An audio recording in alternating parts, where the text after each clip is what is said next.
Are you guys ready to roll? Yes. Okay, okay. So I am calling the special meeting of the Ross-Town Council Thursday, July 10, 2025 to order.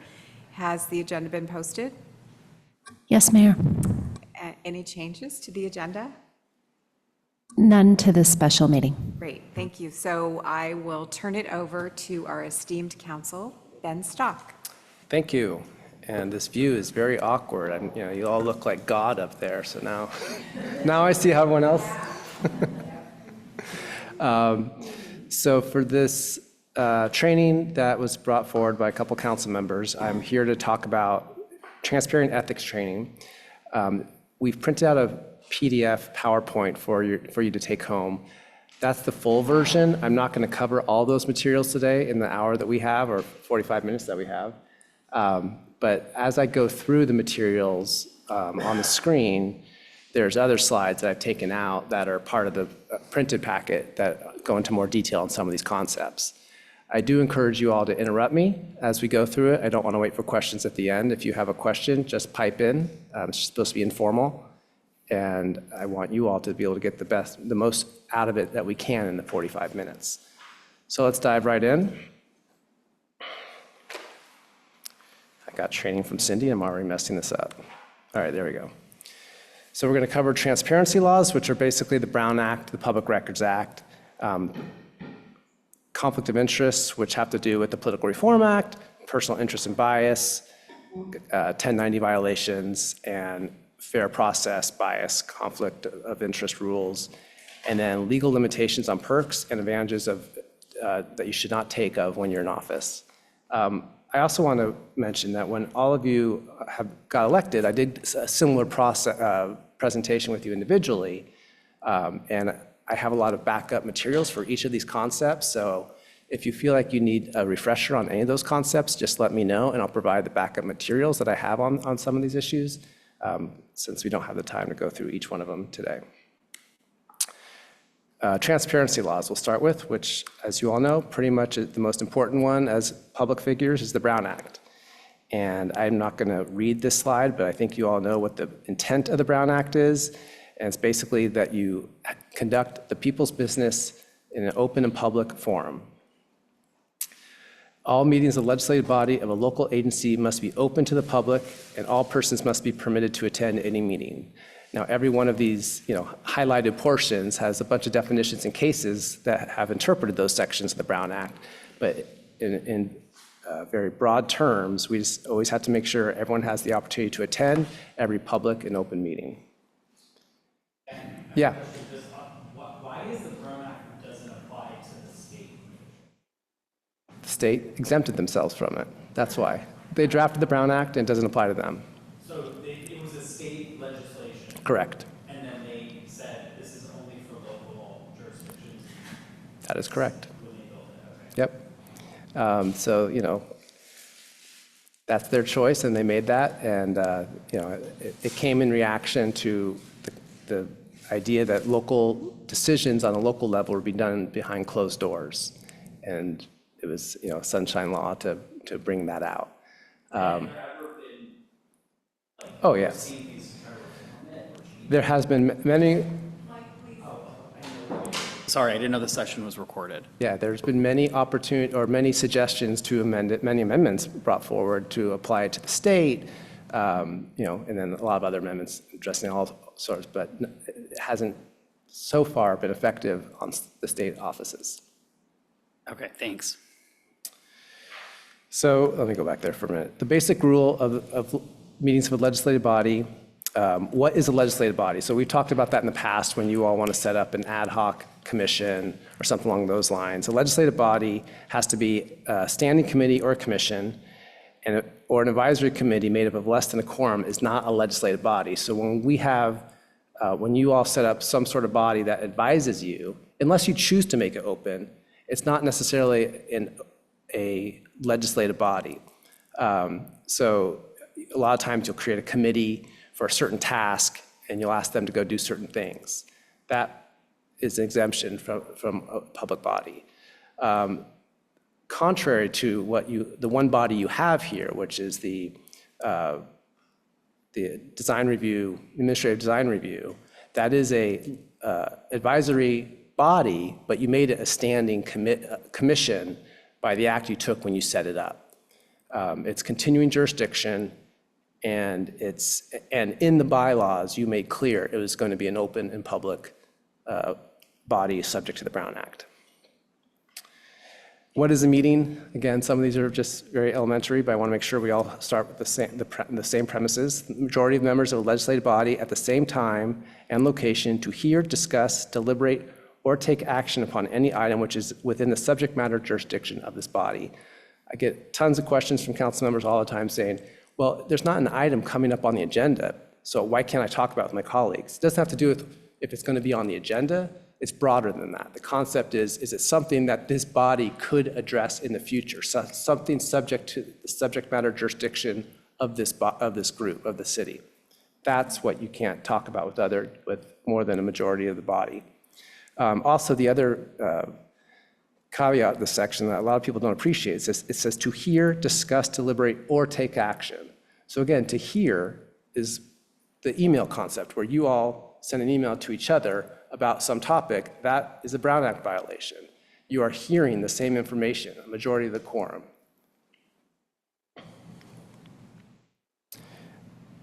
On non-agendized items, as I think you all know this, you're very limited to what you can do when someone comes to the podium for public comment, or one of you start talking about an item that's not on the agenda.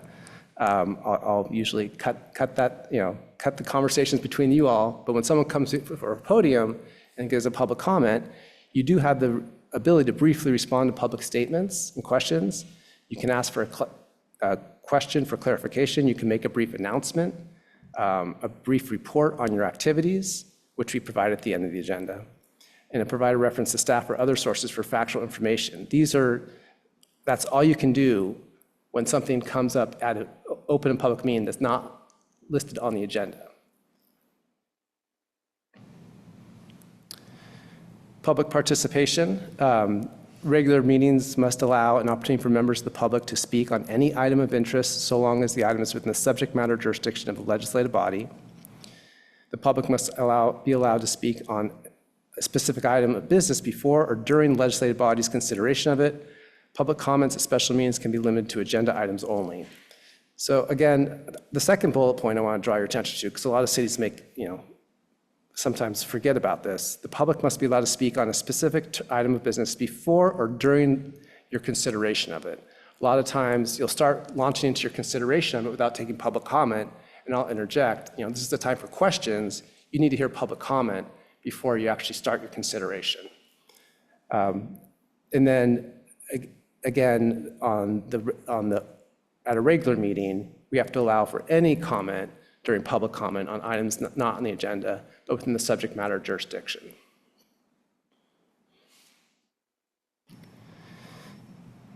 And as I just said, we have to allow that, but the Brown Act was recently amended after all the recent Zoom bombings to give the presiding officer some options if something is disruptive. It was already the advice we were giving earlier when the Zoom bombings happened. We have to allow the speech to occur unless it's truly disruptive. Now that's codified in the Brown Act.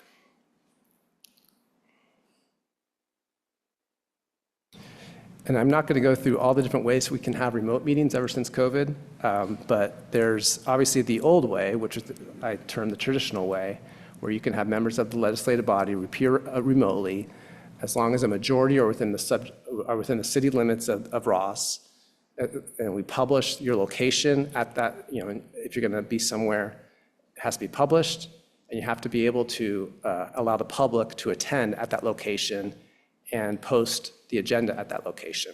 That's called the traditional method, and that's still the best way in my mind. If you know ahead of time that you're going to be somewhere remote, to contact staff and set your remote participation through that way.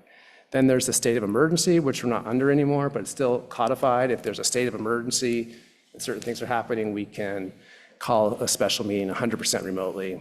And then AB 2449 is the one that took the COVID regulations and made them permanent, where we can have remote participation as long as the majority are in chambers and as long as it's for a just cause, which is defined as something that came up after the agenda was published, or for a medical emergency, which again is something after the agenda is published, and you have something that's going on, you have to make a disclosure, and you can appear remotely under AB 2449.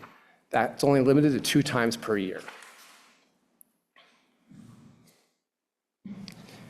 And I should say, when AB 2449 was enacted, there was a lot of pressure from all the cities to make the COVID regulations, which just allowed kind of unlimited virtual meetings, to be permanent. The League of California Cities supported legislation, but the legislature said no, and that was how AB 2449 came into being. It was meant to be a compromise, but a lot of cities said, the one thing we learned during COVID was actually participation was up at a lot of city council meetings when everyone, including the council members, could participate remotely. State legislatures did not care. Again, this is more about the informal meetings, improper use of informal meetings, whether it's emailed, to everyone. You can't use a series of communications on any kind directly or through intermediaries to discuss, deliberate, or take action on any item of business that's within the subject matter jurisdiction of the legislative body. So obviously, it's pretty self-explanatory. The one I would draw your attention to is intermediaries, the one I keep mispronouncing. If you have someone that you have a confidant, and there's certain issues that's brewing in the town, and you say, that person, what your opinion is, you tell that person to go, poll each one of you and tell them, and come back and tell you what that person's thinking, that's a Brown Act violation. Just because you can't do it, you can't have someone else go do it on your behalf. And then there's 2 kind of, very common Brown Act issues that are presented in communications between council members. One's called the daisy chain, which is improper. If member A contacts member B, and member B contacts member C, and so on until a quorum has been involved, this is a serial meeting and in violation of the Brown Act. So Mayor McMillan can't contact Councilmember Dowling and tell her opinion on something, and Councilmember Dowling contact Councilmember Kircher and say the same thing. Right there, we have a violation of the Brown Act. Likewise, the hub and spoke, an intermediary contacts at least a quorum of the members to develop a collective concurrence on action to be taken by the legislative body. This most commonly is the city attorney or city manager reaching out to you all on an item, and you start saying, well, we need to do X, Y, and Z. And then the other council member says, we need to do X, Y, and Z. And then the third person says, we need to do X, Y, and Z. And the city attorney or city manager says, okay, I'm going to type up the recommendation to be X, Y, and Z because those 3 people told me. That's a Brown Act violation. That's deliberation through a hub and spoke. Likewise, it's a violation if you use some third party to do that, not a city employee. But it's mostly common when council members start pressuring staff to come up with a recommendation, 3 of you contacting one staff person to come up with a recommendation, and that recommendation shows up in the staff report. So this is probably the most common type of issue we confront when dealing with the Brown Act. It's improper technology meetings. Again, the use of email or technology media by a majority of the legislative body to discuss, deliberate, or take action on items within the body's jurisdiction violates the Brown Act. So our recommendations for avoiding any sort of issues with the Brown Act in email and technology is avoid sending emails to the whole body. If necessary, provide information only. Do not solicit a response. But again, I would always, if you really want to provide information to the council, there's an exception on the Brown Act. The city manager can do that for you all. So if there's a report you want just everyone to have, send it to the city manager and request that it be sent out to the council. No narrative of what you want, how you want to characterize the report. But if there's some information you're trying to get out to the council, either myself or Krista can do that. Be careful replying to emails. Again, this is the most common with a member of the public contacting all 5 of you saying, this issue is affecting me. And then you do a reply to all and say, okay, I'm on it. I'll do X, Y, and Z. That's a Brown Act violation. And again, oh wait, hold on. Be careful before sending any email. Your email with your thoughts can be forwarded to another council member unknowingly. And once that happens, it could be argued to be a Brown Act violation.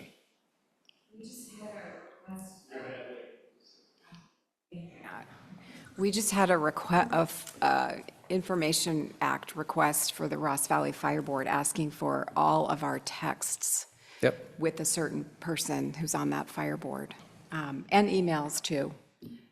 So it's text too. Yeah, it's text, it's emails, it's anything that, and that's the next section, that's under the Public Records Act. I'm going to get to that. But again, any email, any text, any social media. We had another city where it was, gosh, I'm going to date myself right now because I forget the app's name. What's, not the Zoom, but the other. Facebook? No, close, keep going. Snapchat? I know what BlackBerry is, don't do that. It's the Zoom, the other Zoom. Frogger? No, the Zoom, but not Zoom. Pac-Man? Teams. Yes. No, but I don't understand how to use it. I didn't know Teams has all these functions, right? So we have a recent city that when Teams has a function apparently that you can keep all this, you can chat with each other during it. And that's kept forever. During the meeting. So, we had some folks using that chat function, and that's a public record. And now we have a Public Records Act request, and it's being disclosed. So, recognize technology seems great, but it's permanent. It's not, there's always a way if someone wants to get the information. There's a limited social media exception. A member of a legislative body may engage in conversations or communications on an internet-based social media platform to answer questions, provide information to the public, or to solicit information from the public regarding a matter that is within the subject matter jurisdiction of the legislative body, provided that a majority of the members of the body do not use the internet-based social media platform to discuss amongst themselves the business.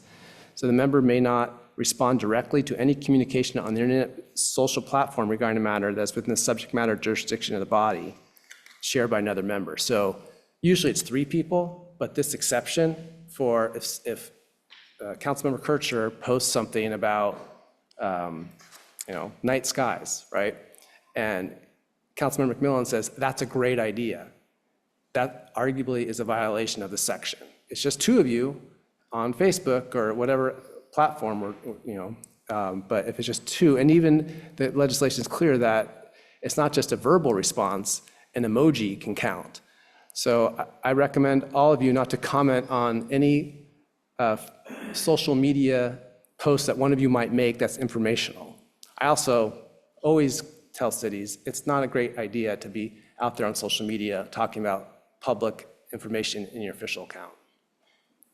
I mean, the Brown Act is like, I feel like the lawyers love this because it's like, oh my God, it's an entire industry created around this. But what do politicians do when they're running for office? I'm just very curious about that because are you allowed to endorse a fellow candidate? And what if that candidate is speaking about potential things before the council? Like, I'm very, there might be issues that someone's running for office and they're like, I want to, build affordable housing in Ross or whatever the issue may be. And then it might be a big development. There's all these big developments going on. I oppose the big development on Northgate Mall and you live in San Rafael. How does that work? I'm just curious with your colleagues. No, it's a great question because it depends on whether that person is on the council currently Yes, and running I'm talking about someone on the versus the council. candidate who's not on the somebody council. on the council. So, if one of you is on the council running a reelection campaign and you're bringing, in the public sphere these issues, the other council members have to be careful about how they respond publicly on a Facebook post or whatever you're using these days. They can't say, that's a great idea, Councilmember Salter. I'm totally, I agree with you on that. That could be a Brown Act violation. It certainly can endorse you. I mean, that's a whole different process. And they can issue their own press releases and do it, however they want to formulate, but they can't respond directly to your post. So if you're on the social media making some idea, making it very public, and another sitting council member wants to, agree with you, that's problematic. Okay, thank you. Just a comment, there's a recall thing going on in Fairfax, and the recall candidates are posting on Nextdoor all the time, trying to defend themselves. That seems like a landmine, right? I'm not the Fairfax city attorney. And I am a city attorney, and you're right, that is a landmine for any city, and it's not even a recall. I mean, Nextdoor seems to get a lot of these, hypos that are later used in, bringing some sort of challenge. I mean, I'll get to the remedies situation. So, I mean, the Brown Act has all these rules, but unlike some other areas of the law, a violation means a do-over. So some of these things are, it's good practice not to do these things. It's certainly, you don't want to be, on an issue that might be for the council, some sort of, let's take the Northgate, let's say, Northgate was here, and you're all making these statements and violating the Brown Act on social media. When Northgate comes up for a vote, you might have to redo it all over again. So there's a reason why you don't want to be doing violating the Brown Act, because you're going to have a hearing at some point, or that issue comes before you, you're going to think you're done with it, and you're not. Someone's going to bring a Brown Act lawsuit, and if they're right, the remedy is a redo. Plus, so here's the violations. They first have to tell us to request to cure whatever they deem to be a Brown Act problem. If it's an action, we have to invalidate the action or revoke the action and do again. We have a certain amount of time under the law to do that before they have a right to sue us. And then if we choose not to cure, they can bring the civil action, and if they prevail, they get their costs and attorney's fees. So the real hammer of this is attorney's fees clause. It's automatic, no matter whether it's a technical victory or not. So, you violated Nextdoor, 2 people are on there. It's like, okay, what's the damages? Who cares? If they've proved that, they get their attorney's fees. And then my favorite is the criminal charges to tell you all about. So if you knowingly intend to deprive the public of information to which the member knows or has reason to know the public's entitled under this chapter, you're guilty of a misdemeanor.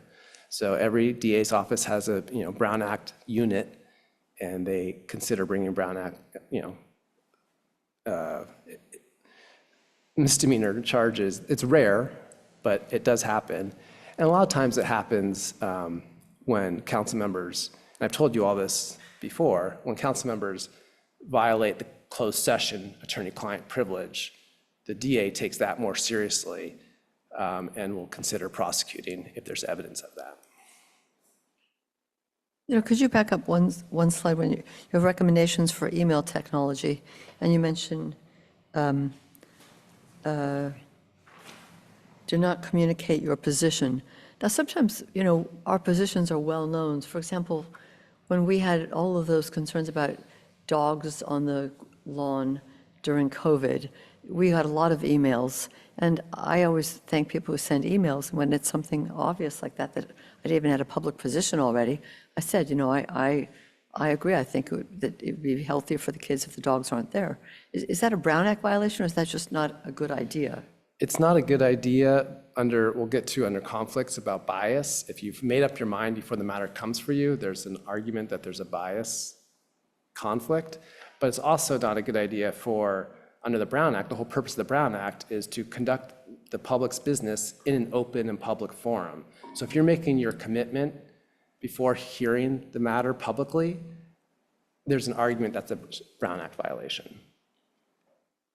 And if So you said again, it's I my think- opinion that that's still not a good idea? I mean, you haven't I really- would recommend if there's something that's coming before the council, you wait to have those conversations once it's at the council level. Okay. This is a really good point. So Elizabeth had written a Marin voice. Is the advice not to write things about our opinions on matters in the newspaper? Well, opinions about matters there's a fine line, right? Opinions are going to be, I think there's a recognition, and someone's not going to be able to bring a successful lawsuit based on you having an opinion on something that's a public debate. Mm-hmm. But if there's a matter coming before you and you're saying, this is what I think and this is what I'm going to do, that can be problematic. And we did amend the procedures guide to make sure that if that happens, that the author clearly states that it's their opinion only and not the council's. I'm not worried about that. I'm worried about this being a Brown Act violation. So that part is clear. It's like, hey, I'm speaking not on behalf of the council. But if all of a sudden someone said, oh, that's a Brown Act violation because you've told the other council members your opinion on a matter coming before the council. It's like when you go out and look at a project and someone says, well, are you going to approve this project? You're not supposed to say, yeah, I love this project, I'm totally approving it. You're supposed to come here with an open mind, even though you may have an inkling, but you're supposed to consider the applicant and the public comment and the staff report and the deliberations. Exactly. Yeah, no. I get all that. I'm just wondering about these public emails or public disclosures of our opinions, I guess. I really, obviously, we can always run them by you before if we ever wanted to Yeah, and write a piece in the newspaper. yeah. So again, it's about if there's something coming before the council and you're making a statement before it comes to the council, that can be problematic under the Brown Act. Krista, you're so right. I'm so going to run out of time. I just can't help myself. Once I get into this. Yeah. Well, first of all, thank you for doing this. I mean, this is, we did the Cal Cities training and, you know, there was a lot of sessions, but to have a sort of dialogue like this, and we're all dealing with a lot of public issues right now, the fire engine, this, you know, like, so we want to make sure we're all doing things in the right way. Yeah. You can always cut it in half and do it next time. I'll get it done. So town employees, and I already talked about this, if there's something, you know, Krista and myself or any member of the staff can have separate conversations with you without violating the Brown Act to provide you information, answer questions, as long as, you know, the member of the staff isn't communicating what other members of the council are saying to them. Again, everything should be open and public except closed sessions.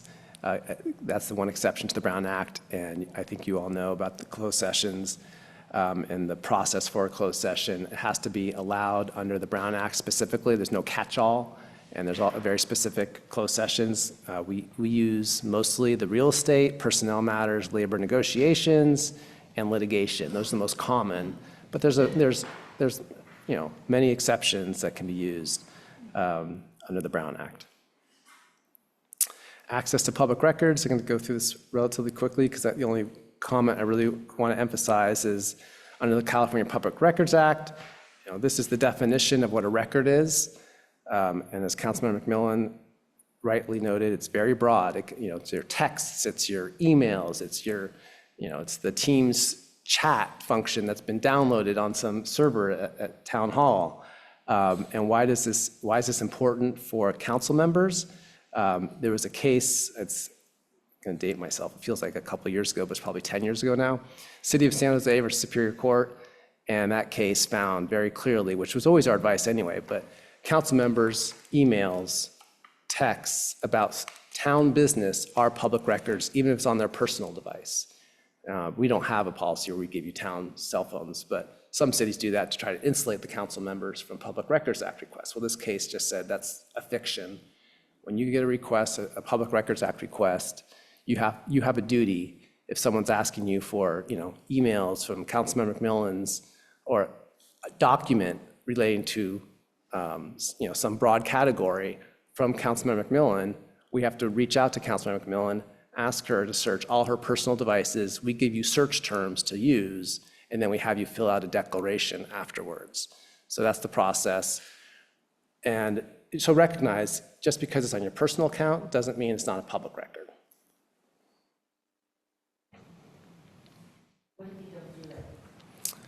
What if you don't do it? What if you start erasing things?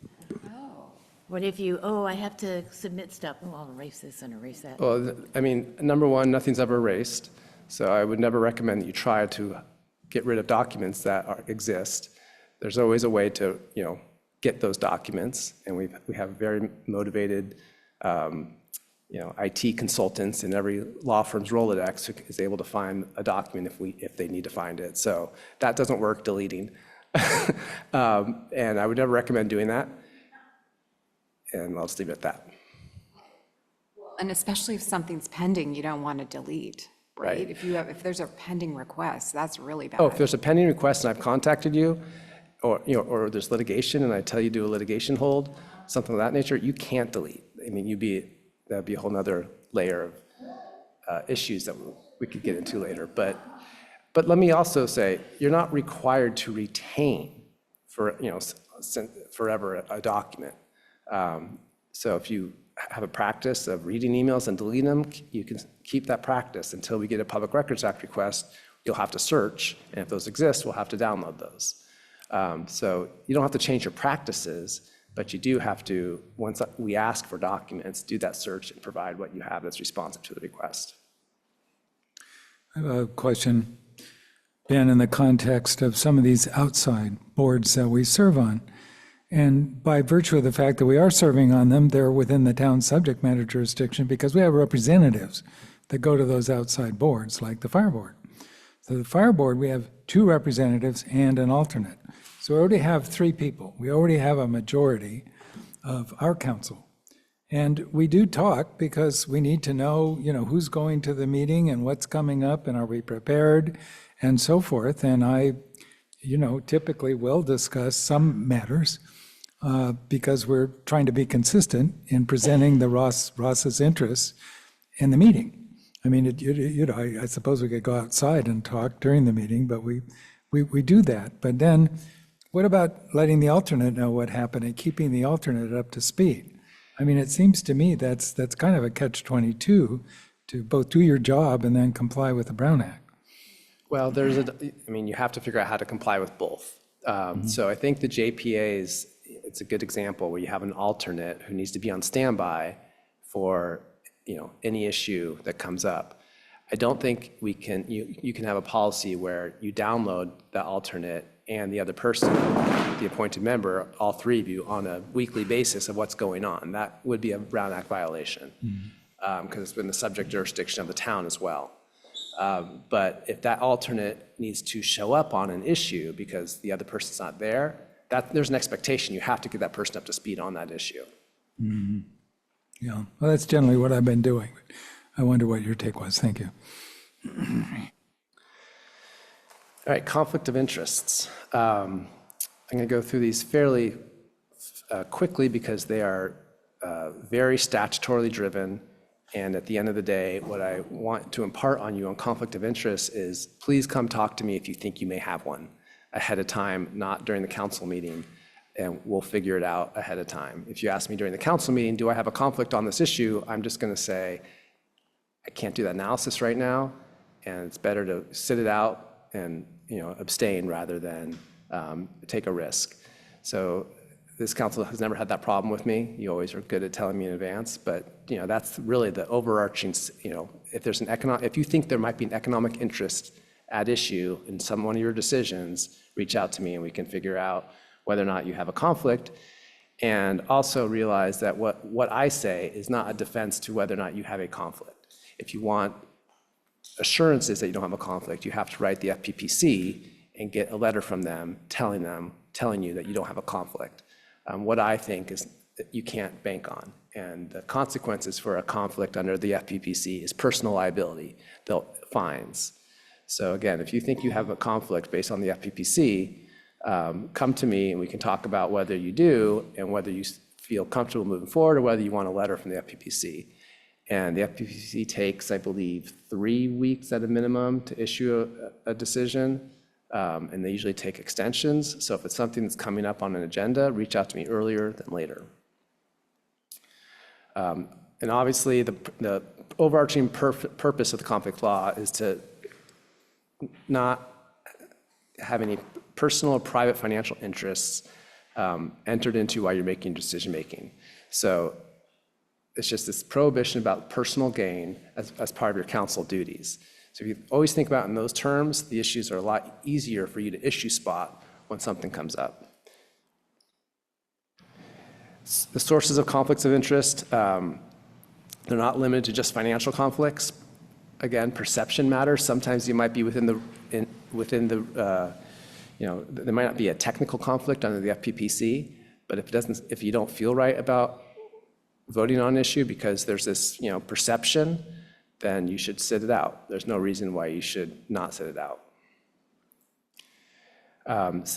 The statutory conflict of interest rules, the Political Reform Act, which I just talked about, and then contractual conflicts under Government Code 1090. And 1090 is the one which I love telling clients you get to go to jail if you violate. It's a criminal statute that you can't enter into a contract of self-dealings with the town. So if you have a consulting business and the town has that agreement on the, on the agenda and you approve it, agreement's void, and the DA may decide to bring an action against you personally. General rule for disqualification: if you have a disqualification under the Political Reform Act, you may not participate in the making or influencing of the decision that will have a reasonably foreseeable material financial effect and on your or your immediate family's financial interests that's distinguishable from the effect on the public generally. So again, you must consider your immediate family and the financial interests they have when you're looking at whether or not you have a potential disqualification conflict. There's 4 steps to identify a financial conflict.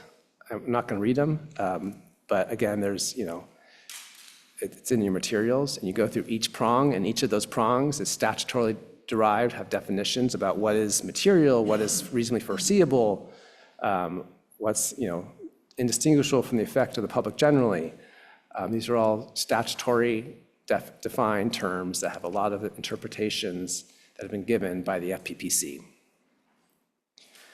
And then, the most frequent one that council deals with is having a financial interest in real property when a decision is before you. So if you have any real property in which you have a direct or indirect interest of at least $2,000, you have a disqualifying conflict on the issue before you if it's within 500 feet. So again, that's one of those real easy rules to remember, and staff does its best to map those conflicts when they bring matters forward to you so you're aware of them, but it's ultimately your responsibility to keep track of the decisions you're making and whether they impact one of your economic interests. These are the 2 exceptions, the public general exception, and the final is the legally required participation. So, in a very broad sense, the public general exception is if you're approving something that affects one of your financial interests, but also affects the public generally, you could participate. But again, that's something that you should bring to my attention, and we should get if we're down that far down on the decision tree, we would want FPPC's advice on whether the public general exception is also required. And then if there's more than a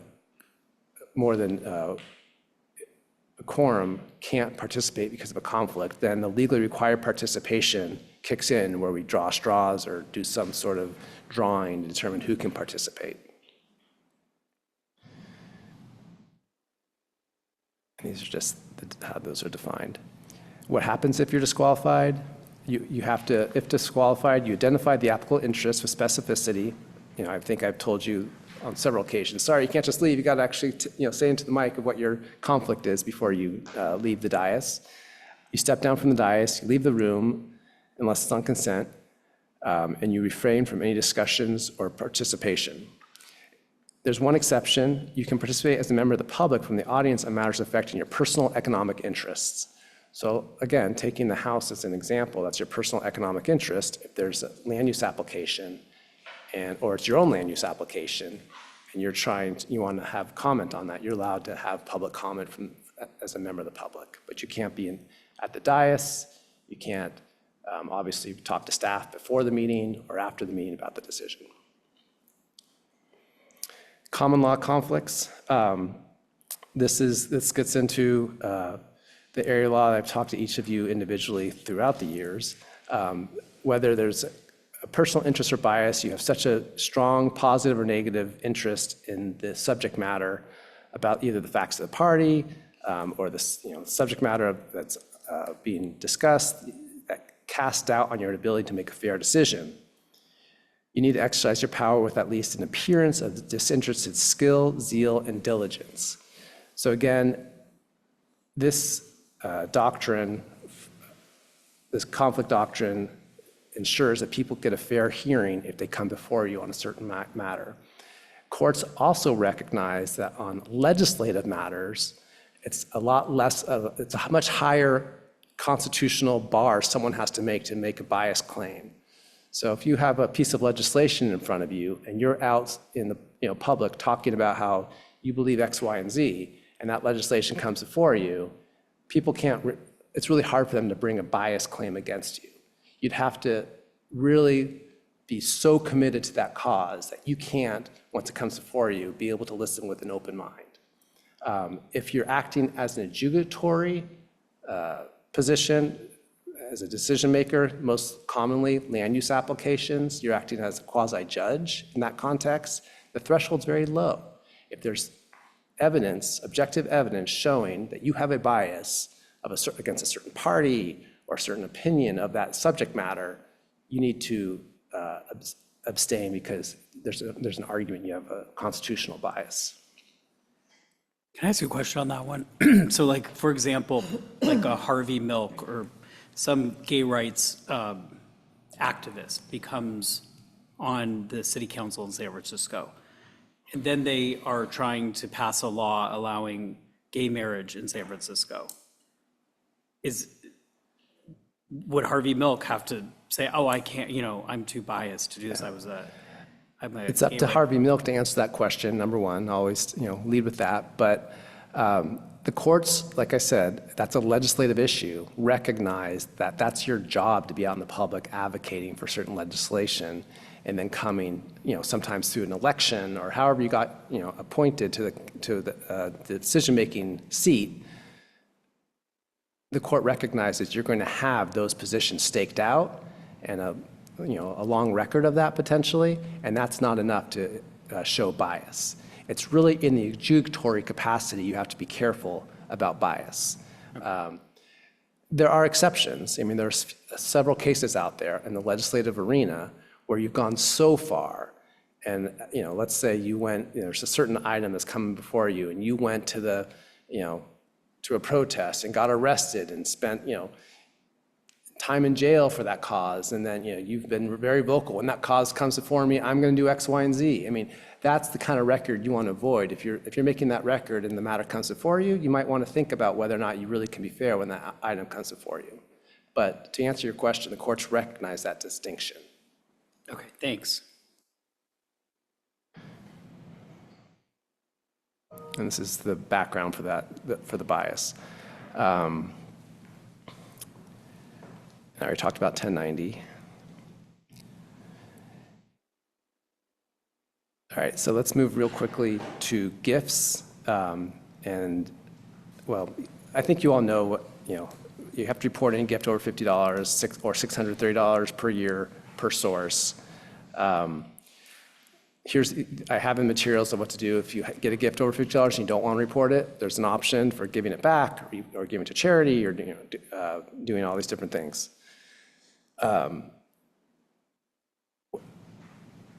There's also exceptions to the gift limitation. So a lot of them are reciprocal. If I take someone out to lunch and they take me out to lunch the next time, that's deemed to be reciprocal, and you don't have to declare those types of gifts. If you're being paid honoraria as a council member to do something, that's also prohibited. If it's Dr. Robbins, when she gives a speech as a doctor and she gets an honoraria, that's allowed. But if she's giving a speech because she's the vice mayor, that's not allowed. Sorry, it's easiest for to come up with a hypo for you on that one. And then the last topic I want to touch upon is the misuse of public resources. So council members cannot use, which includes staff time, office equipment and supplies, public resources for their personal gain. So if it relates to their council duties, and this is where your rules come in handy. Your rules talk about the types of activities you should be, you're allowed to use city resources on. But if it relates to your own personal gain or personal, not your council duties, you can't use public resources. And then this one, I have a memo which I've given you in the past about, but let me just cover this real quickly. When we have an item, which we're going to have an item, an initiative, when we had the Branson initiative, when we had, if the new initiative makes it on the ballot, we'll have another initiative. When there's initiatives or campaigns of any sort, you can't use your city resources for that initiative or for your campaign purposes. You cannot conduct advocacy activities in your official capacity. So, if you're out there advocating one way or the other, you have to make it in your personal capacity. So council conduct for initiatives. That's a really good question. I have a question on that. So let's say we wanted to give money to a cause or one of these campaigns. What are the rules about that? You can absolutely give money to any cause, that whether it's local, that you want to. This slide kind of covers the do's and don'ts of an initiative, but you don't lose your rights as a private citizen because you're a council member. So like any private citizen, you can do all the activities that a private citizen will do to engage in any type of campaign. What you can't do is use your role as the council member or any town resources for those campaigns. So while individual council members are not legally restricted in expressing their positions on a proposed measure, members should generally refrain from making comments or taking a position that indicates prejudgment or bias prior to actually voting on whether to adopt a proposed measure or place it on the ballot. So this gets into one of the earlier questions that the Councilmember Kirscher had about, how is this a Brown Act violation, making your position known? When an initiative when a proposed measure comes to the council has a choice of whether to adopt it or to place it on the ballot. So if you're out there before that moment happens saying, here's my position that I'm going to take, there's an argument that's improper because that matter is going to come before you at a later date. So that concept is about the Brown Act, but it's also about council conduct during election cycles. After a measure is placed on the ballot, the law restricts the use of public funds towards campaign-related activity unless it's clearly authorized by law. The town council as a whole is authorized to take a position on a ballot measure, enact resolutions endorsing or opposing the measure, and may submit ballot arguments for or against the measure. So again, this is the only option the council has at a public meeting to talk about and take a position on a ballot. Everything else has to be done in your individual capacity. But in that capacity, you can take a position? Absolutely, after it's placed on the ballot. I see, okay. Do we have that slide in our, No, we don't. No, It's not I there. worked on this one today. okay. I'll send this out to you, the updated slide deck. Now, one other question about this, as the ballot initiative, people are passing around circulars, are we allowed to sign the circular? Yes, you're allowed to sign it like any private citizen. Other than official actions permitted by law or informational activities, the town, the council, and council members may not use public funds to campaign for or against the ballot measures or communicate in a manner that indicates advocacy for a specific position. Individual council members may still advocate their personal views after the measure is placed on the ballot, but should identify that they are acting in a personal capacity and refrain from such advocacy on town time or on the town's dime. So again, if we're having an event, whether it's the 4th of July, something the town is sponsoring, and we're using, town resources for that event, we can't be advocating for a certain measure at those events. Council meeting is a perfect example. You cannot be advocating individually unless we have a notice resolution of whether or not we're going to support or oppose an initiative. In your open time at the end or during public comment, you should not be advocating for any initiative. Well, so let me ask you, because we had Measure A, was it an A, that was for the attacks for E, sorry. And we had posters and we put them up and we talked to citizens and said, we support Measure E. Again, in your personal capacity, you could do whatever, you can run the campaign Okay. however you want to run it. But at a council meeting, you cannot undertake those activities. Town staff cannot be printing posters talking about why it's a good idea. Okay, so Town it's totally staff- fine for us to, like Measure E, print posters, do things for a measure. Correct. And that could be like at the town dinner, there can be a table staffed by council members promoting the parcel tax, the upcoming parcel tax? Or do we need the ballot, do we need the council to vote that we agree to support it in Yeah, public? no, actually, at a town dinner, a town function, you should not be using town resources to provide any sort of advocacy of a measure. But it wouldn't be town resources, it would be like a private table, a private banner, and we would just be sitting there. I mean, it's sort of like a time-honored tradition, we've been doing that for ages, so I'm trying to figure out, is that really not allowed? Like at these public events, at town of dinners, July. 4th of July, at Live on the Common, when there's an upcoming bond measure, say, whoever's working on that campaign, we have our own card table, we have our own banner, and we and other council members sit on the Common promoting Measure E or whatever it is at these town events, but we're not using town supplies to promote it, but we're promoting the bond measure. It's a public event. Yeah. I'd just like to add that those events they do take town resources to plan, to market. There is marketing for them. It's utilities. In the case of the town dinner, so this upcoming fall, we're going to be paying Magic to use their space. So there are there's town resources to set it up. We have town police officers, they're, No, we understand all that. I'm just saying, we actually have done this, so I want to make sure, like, this is something for me, if you, offline, you could research. Because Happy to research it. these parcel taxes have come up. Right, so Yeah, there's a we're out distinction there between, there's a all the time. And actually, distinction. it's been all the council members that have been the primary, like, spokespeople for these parcel taxes. Well, that's not unusual, but again, that's in your personal capacity.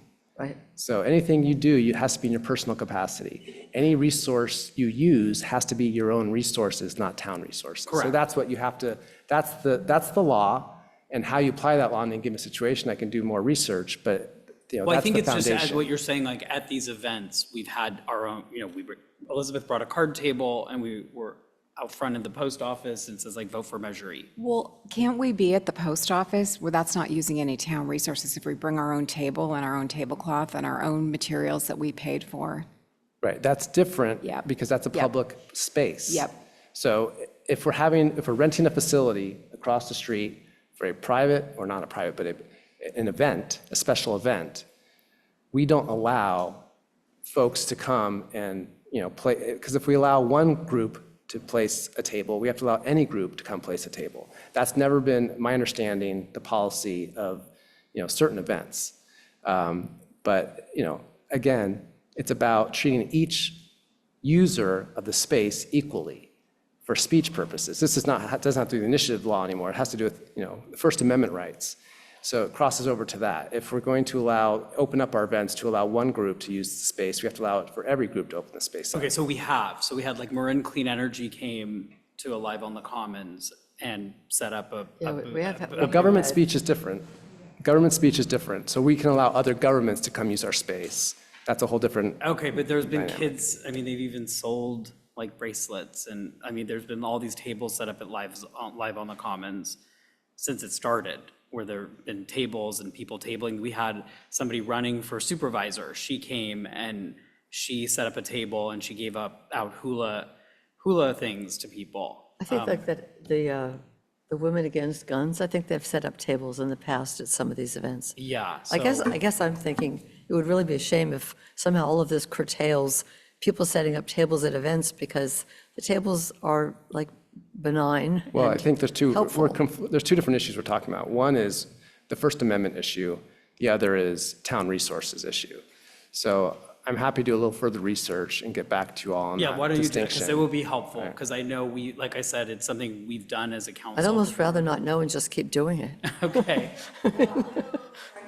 All right, and this is my final thought. Again, all these, the information we've been talking about, the concepts we've been talking about is what would inspire public confidence? What decisions best serve the interests of the community as a whole?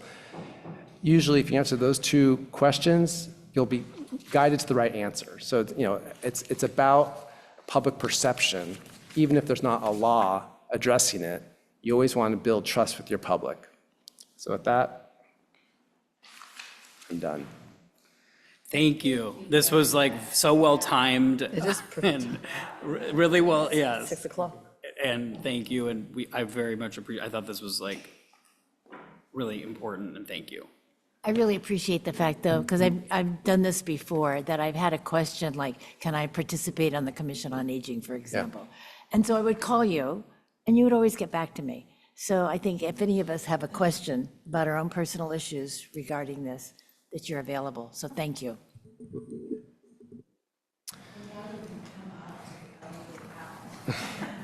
Lucky me.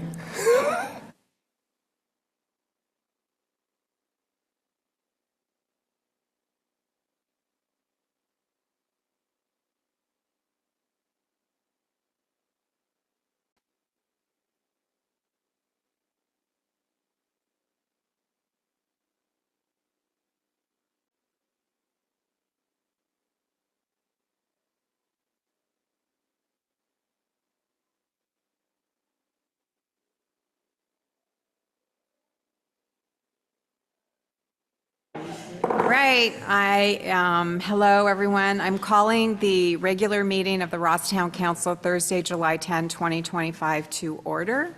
Has the agenda been posted? Yes, Mayor. And are there changes to the agenda, Town Manager Johnson? Yes, Mayor. Well, we'd like to pull item 7G off the consent calendar when the time arrives. Okay, any other changes? No. Now is the open time for public expression. It is limited to 3 minutes per speaker on items that are not on the agenda. Is there anyone in the chambers who would like to make a statement, public comment? Mr. Rosenbaum?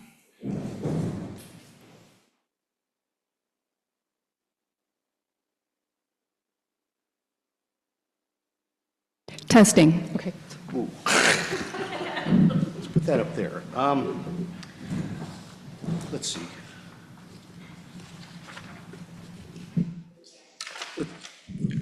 Yeah, okay. Let's try that then. Madam Mayor and fellow council members, my name is Michael Rosenbaum, and I rise tonight and ask Town Council to direct the Ross Town Manager and the Town Attorney to determine if Councilman Salter must recuse himself from this evening's vote on agenda item number 10. And in addition, any future votes taken which relate to the future of a reconstituted Ross Fire Department. For over 38 years, it is customary that council members recuse themselves from variances and applications relating to their neighbors' construction projects. I demand that Councilman Salter update his Form 700 and that the Ross Town Council seek advice and guidance from the California Fair Political Practices Commission regarding Councilman Salter's undisclosed. Salter's open and notorious support of the Friends of the Ross Firehouse calls into question his objectivity and impartiality on this matter. Until the town manager and attorney can adequately review the Articles of Incorporation and the financials of the Friends of the Ross Firehouse, a purported 501c4 not-for-profit entity, every future vote taken by Councilman Salter on this matter is tainted and the town risks future litigation. As a citizen of Ross, we need to know who is in the pocket of any special interest group or PAC. As the appeals court wrote in the state of Georgia versus Donald Trump et al., while we recognize that an appearance of impropriety generally is not enough to support disqualification, this is the rare case in which disqualification is mandated and no other remedy will suffice to restore public confidence in the integrity of these proceedings. I urge the Ross Town Council to restore public confidence in the integrity of tonight's and all future town council meetings, and I urge Councilman Salter to have the decency to recuse himself from agenda item 10 for this evening. Respectfully, Michael Rosenbaum. Thank you. Anyone else in the chamber? Anybody online, Cindy, for public comment? Anybody online for public comment? There were no raised hands online, Mayor. Thank you. Next is the mayor's report, which is me. Everyone had a great time at the Town of Ross's 4th of July parade and festivities. Thanks to those who joined and watched the parade, picnicked on the common, participated in the patriotic pooch competition, braved the mechanical bull, and enjoyed the Shady Ladies Choir and other great music. Heartfelt thanks to town staff and community volunteers for working tirelessly and cheerfully to create this wonderful annual event for our town. Thanks to the Ross Police and their supportive spouses for generously providing delicious hamburgers, chips, watermelon, and lemonade. After years of public outreach and planning, initially contemplated by the town council 20 years ago in 2005, and then restarted in earnest in 2019, the Ross Fire Station closed on July 1, 2025. What does this mean? On July 1st, firefighters based in Ross relocated to Ross Valley Fire Department stations in San Anselmo and Fairfax, enhancing safety with 3 people to an engine. The newer Ross fire engine moved to San Anselmo Station 19 as a reserve engine. Tonight, the council will provide input on the other engine, Engine 18, owned by the town of Ross, and at 20 years old, the oldest in the fleet. Ross Valley Fire will continue to provide fire services to Ross residents as it has since 2012. Station 19 in San Anselmo is 0.5 miles from the Ross border. Dispatched from the county's emergency command center, along with mutual aid services from other fire departments in Kentfield, 0.3 miles away, Central Marin, San Rafael, and others. Since 1983, Ross has been the location of the paramedic ambulance Medic 18, operated by the Ross Valley Paramedic Authority and staffed with 2 paramedics. Medic 18 will remain stationed at the Ross Civic Center, and these services will continue. The Ross Police Department provides emergency services to Ross residents, which will also continue, along with mutual aid services from other county and police departments. Council members Dowling and Kircher, Town Manager Johnson, and I attended the Ross Valley Fire Department's badge pinning ceremony. 12 firefighters were recognized, commemorating their excellent service and dedication to the safety of residents and properties. Chief Pata and the Ross Police have been encouraging residents to sign up for Alert Marin, the critical tool that notifies us of emergencies and directs us during evacuations. Please make sure you and your family members are signed up for Alert Marin. And if you are already signed up, you would have received a notice last Tuesday about a prescribed burn on Mount Tam near Bontempe Lake. Marin County has more than 800 Firewise communities, the most in the entire country, encompassing more than 50,000 residents. Ross has one Firewise group, the Barbara Winship Firewise Neighborhood Group, and another is forming in the Laurel Grove area. Residents on Woodhaven are also members of the Bald Hill Firewise community in San Anselmo. It would be terrific if another Ross Firewise group would form on the Lagunitas side of town. Benefits include a potential reduction in property insurance rates and enhanced safety, preparedness, and community. And if you're interested, I am happy to help. FireSafe Marin also has lots of information and resources on its website. Finally, the town, along with Age Friendly Ross and the Barbara Winship Firewise Group, will be hosting an event to explain the science behind Zone Zero, the first 5 feet from homes and structures for defensible space, with Mark Brown from the Marin Wildfire Prevention Authority, and also provide inspiring examples of fire-smart landscaping with April Owens, a designer from Sonoma. This will be held on Monday, September 29, 5:30 to 7 at the Marin Art and Garden Center and open to the public, and I hope to see you there. Council, committee, and liaison reports. Any reports? Terry. I have a brief one. The Transportation Authority of Marin update. A few highlights of the June meeting. The TAM Commission approved a sea level rise adaptation plan for Marin County's transportation system study that is actually specific for every single city and town in Marin. The TAM, also, we approved the 25-26 budget, and the Transportation Authority of Marin Commission authorized the executive director to execute a contract for the Marin County School Access Safety Action Plan. Thank you. Matt? So the finance subcommittee met on Monday, and we're happy to report that we think we have a recommendation for the council for a new town treasurer. So we conducted interviews with 3 excellent candidates and came to a conclusion on one of them. So we're still working through background checks and various processes, but we're really excited that we will be fulfilling this position. We're excited to have a strong new finance team with our new hire. So the finance subcommittee is rocking and rolling, and if you guys have any questions, feel free to ask Julie or myself. Anybody else? Bill? I attended what's called a General Assembly of the Association of Bay Area Governments. The Association of Bay Area Governments, ABAG for short, is a regional planning authority that exists under state law, and Ross and many other communities are members of ABAG. The discussion in general, and nothing particularly noteworthy, we approved the dues that each town pays, and I think I'm sorry to report our dues are going up by $30 a year, so, well, these things happen. There was a discussion of various budgetary issues facing ABAG, including unfunded pension liability, if that sounds familiar, and strategies perhaps to pay down that amount.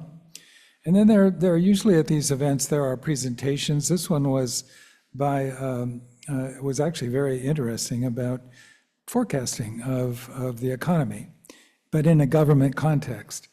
And I'll summarize it by saying, ignore the headlines. No, we're not going into a recession right now. The economy is actually surprisingly strong because of all the stimulus, but also the economy is a bit overheated. And there is deficit financing that will come back someday to impact government finances, because eventually this will all have to be cut back. And if we put off the time when we cut back, then we'll have to cut back even more. But it's not coming soon, according to this forecaster. Thank you. Anyone else? No? Okay. Number 6, staff and community reports, Town Manager Johnson. Good evening, Mayor and council members. Mark your calendars for Friday, September 5th from 5 to 8 p.m. at the Marin Art and Garden Center, because the Ross Town Dinner is back and reimagined. This is going to be a free event for Ross residents, and it promises an unforgettable evening. There will be long community tables under the lights, upbeat jazz vibes set the mood, a full bar and tasty on-site food options for purchase, lawn games and spaces to chill, chat, and connect, and a super fun yet silent disco in the garden hosted by Joy Lab. It's all about community, connection, and good vibes, so come ready to relax, dance, and make memories. Guests are encouraged to either bring food or purchase on site at the event.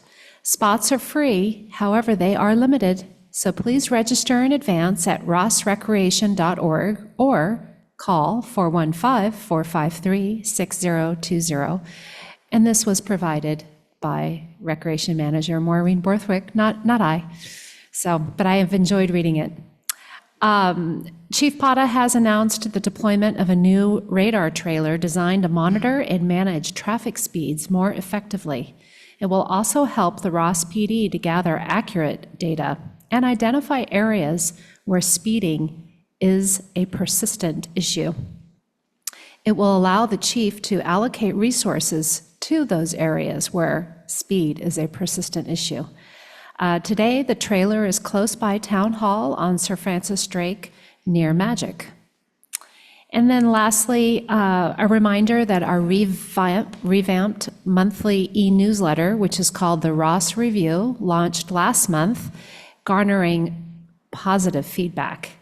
The new publication will be emailed out by Wednesday after the monthly council meeting.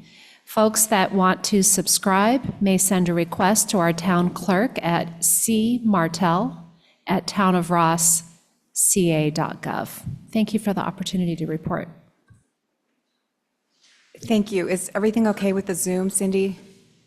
Is everything okay with the Zoom? It seemed like it was acting a little wonky.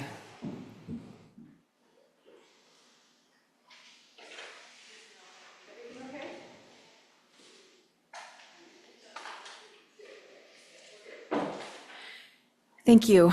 Item number 7 is the consent agenda. Sorry, Mayor, do we have RPOA? RPOA is not. Okay, sorry. They did not meet in July. Number 7 is the consent agenda. Town Manager Johnson? May I pull item 7G? Yes, you may. Do we need to do something with that?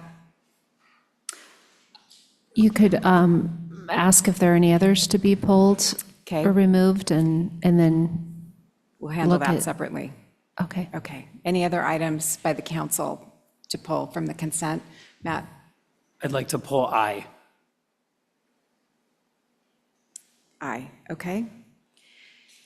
Does the public want to pull any matters from the consent? All right, so I will, is there any public comment on any of the items on the consent? There are no raised hands online.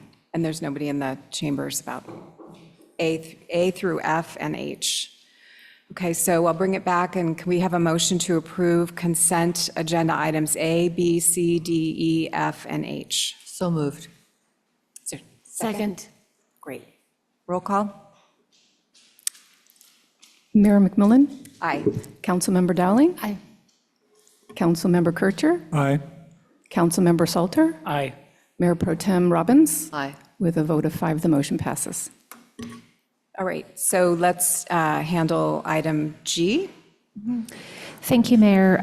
This item is to consider awarding a construction contract for Sir Francis Drake Boulevard and Morrison Road paving rehabilitation project, and to authorize the town manager to enter into a construction contract with Magori and Gelati in the amount of $565,549, and to authorize a ministerial contingency of up to $60,000 for potential change orders. The town received a bid protest this morning, and after reviewing that and in consultation with the town attorney, we think it is prudent to recommend that the council reject all bids and direct staff to rebid the project. So do we need a motion with that? Public comment first? Public comment. Is there any public comment on this matter? No raised hands online. Anybody in the chamber? All right.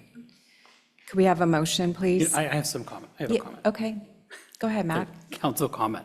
I noticed that there was only one bid for this project, and I'm just curious if normally we would move forward with approving a project when only one bid has come forward. I'll ask the Public Works Director to respond.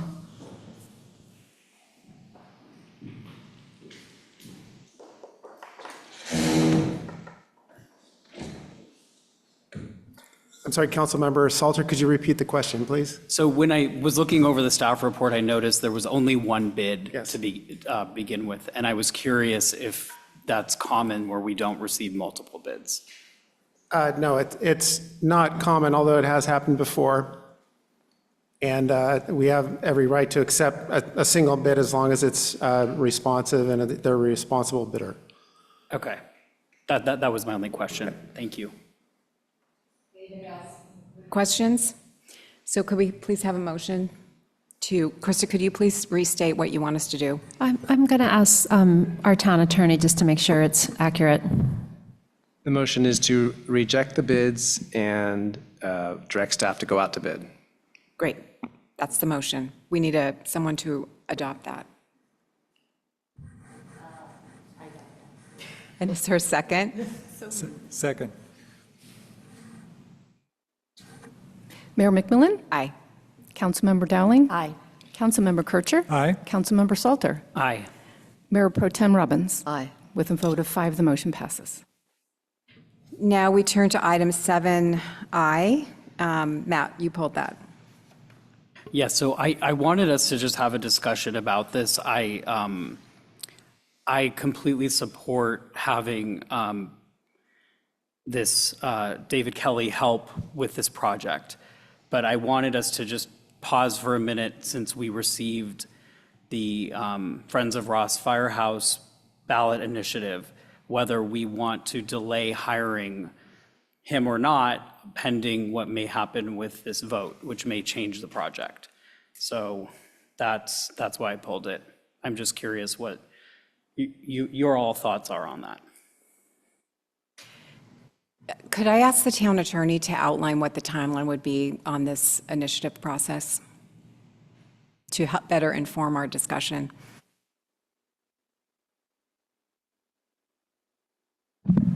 Yes, give me a minute on that.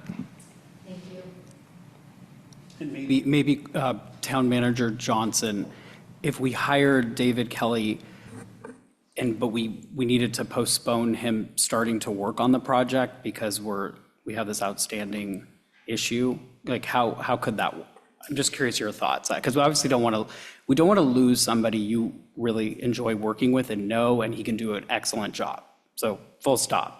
So I'm just curious, I would hate for him to start and then start working on all of this, and then all of a sudden it's like, hey, sorry, David, we have to put you on pause, so I'm just seeing this as a problem coming down the road. Sure. Thank you for your inquiry, Councilmember Salter. So the way that this is structured is it's a part-time position of limited duration.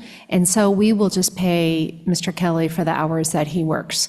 So there might be some weeks that he only works a couple hours. There might be some weeks that he works a lot more. So it's not a salary where he's going to be sitting around having nothing to do. So we only have to pay him. And so he'll be reporting directly to me. His scope of work is the implementation of the facilities master plan. And there's a lot of work to be done. So for example, the master plan includes facilitating the development of 9 units of low-income housing on the site. That is part of our housing, it's part of the action plan that's in the housing element.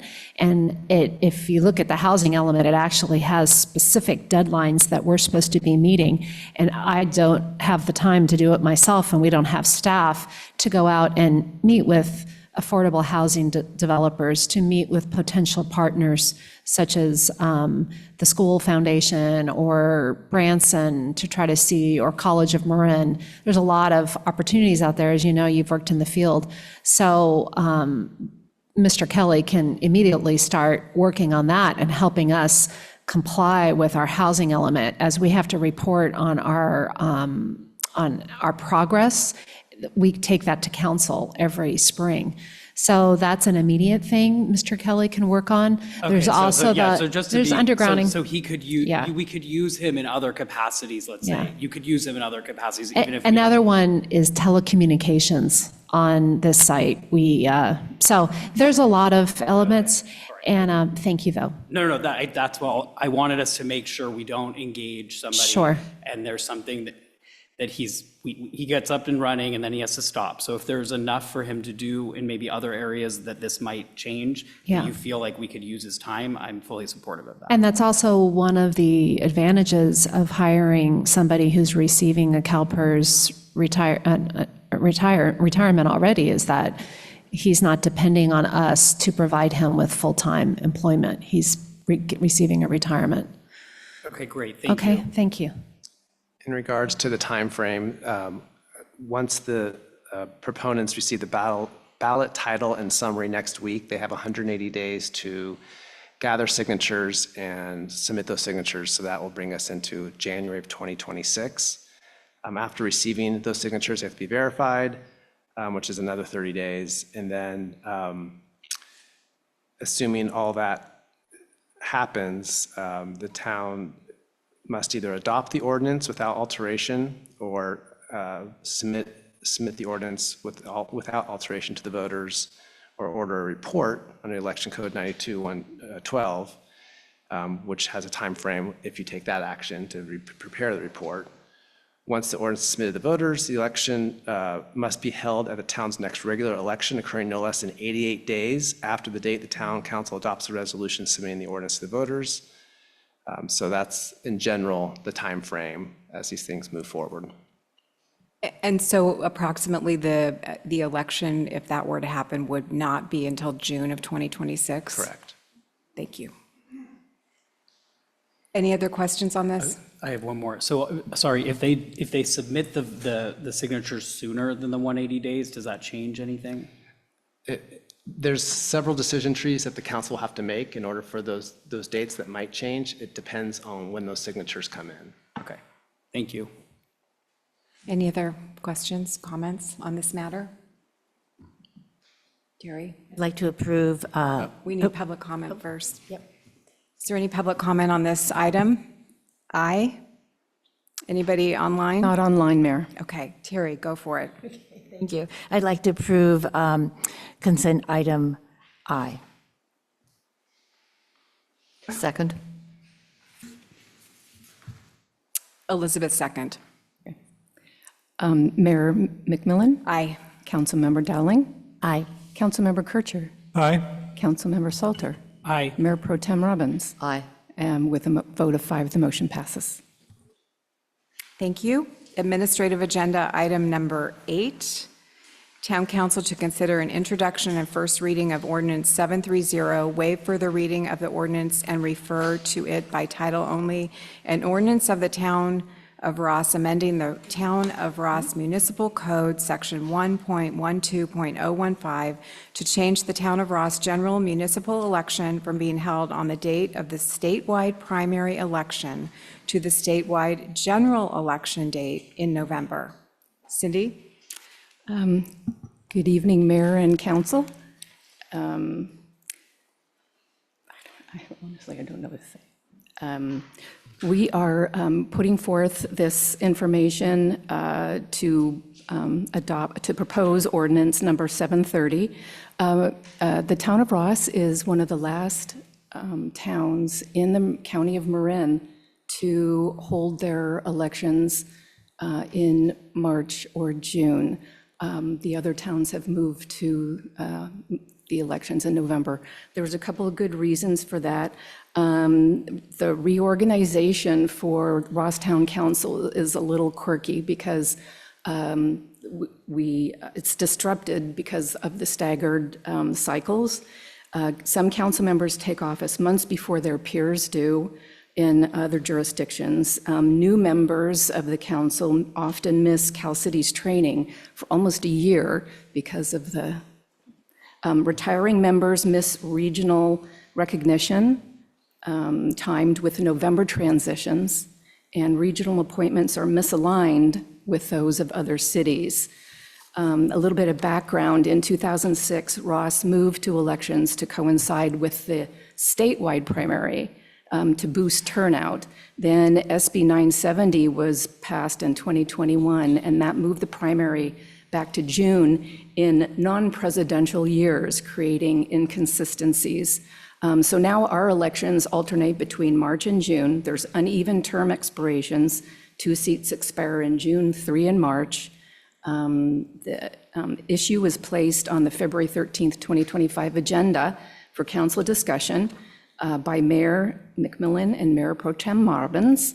Consensus of council was to return with an ordinance to change the election date. Thank you, Cindy. You're welcome. Any questions for Cindy? Matt?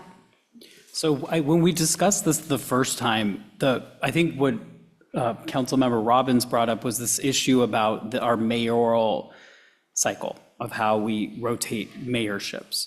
So I think I didn't see anything in the staff report talking about how we would rotate basically the mayor and council committee assignments, et cetera, and the procedures aren't very clear on that because there's no dates in them. So I think that's a missing piece from this proposal. May I answer, Cindy? For you. Thank you, Councilmember Salter. We envision, should the council adopt this and it goes into effect, I would work with your standing committee on governance to take a look at to revise, update the council procedures manual again, which is where a lot of that information is kept. So I'm sure that Councilmember Dowling and Mayor Pro Tem Robbins will do an excellent job of updating that, and then those will have to come back to the council. Okay, so if we approve this, we would then go to the subcommittee to give a proposal on how to adjust the appointments according to the new calendar. And then we would all, just to be very clear, we're all extending our terms with this. That's clear in the staff report, very Yeah, clear. I mean, no, but that's Yes. like, that's, Terry and Bill, it's another 7 months. 7 months to the sentence. What's 7 months when you're having so much fun, right? Okay, is there any public And, no, comment? and for both of you as well. Yeah. Any public comment on item number 8? Anybody online? There's no raised hands online, Mayor. Great, so we'll bring it back. Any further discussion? Well, as I said it when we first brought this up, I think our system's fine. It's worked for decades.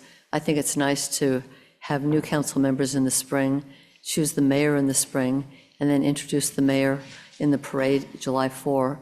And I don't really see that, there's some need in November to get recognized, and have never really seen that there's all that much training. So I don't think the system is broken, and I would be fine to keep it going, but everyone else felt differently.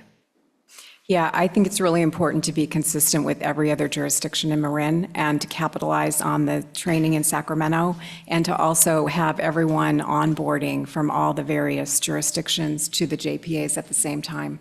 I think we're at a disadvantage by coming in mid-cycle, so this puts us on the same cycle with everybody else. So, Bill? Can I just add one thing? That when the state changed our primary election date in a presidential year to March, that really screwed up our regular procedures, because all of our procedures up to that point were based on the idea that we'd start a new term at the end of our fiscal year. But now we don't. We start a new term after the March election, every other election cycle.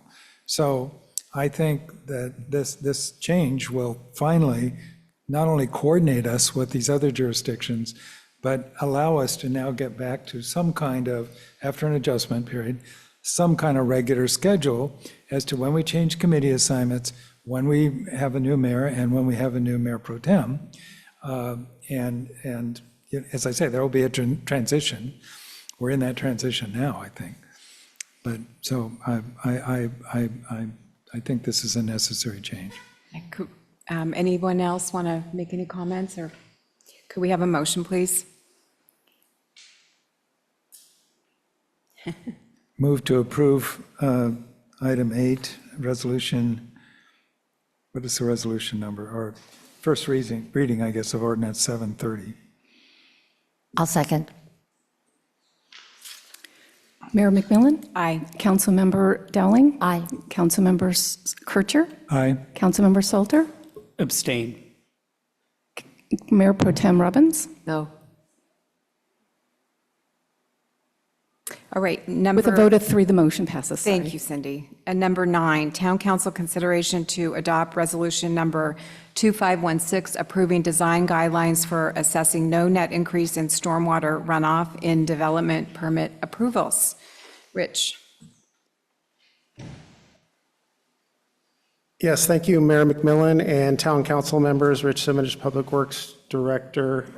Tonight I have we have this item for discussing the design guidelines that staff has prepared for decreasing or reducing the peak runoff that may be introduced in a project that introduces new impervious surfaces. So when you introduce impervious surfaces, the rain can no longer sink into the ground. It collects on the hardscape and can run off into the streets and into your neighbor's rear yard. So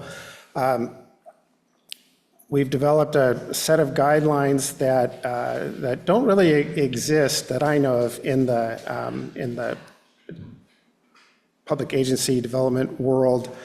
That can actually determine, provide guidelines that determine how much the peak runoff is increasing because of development, and then developing ways to mitigate that peak runoff. So I have a short presentation here too to kind of go over how we developed the guidelines, a little bit of background, and then show some examples of of some bioretention facilities. So I'm not sure if we can increase the size of that, but hopefully you all can see that well. Let's see. So a little bit on the regulatory background. Back in 1987, Congress amended the Clean Water Act that mandates controls on discharges from communities' storm systems.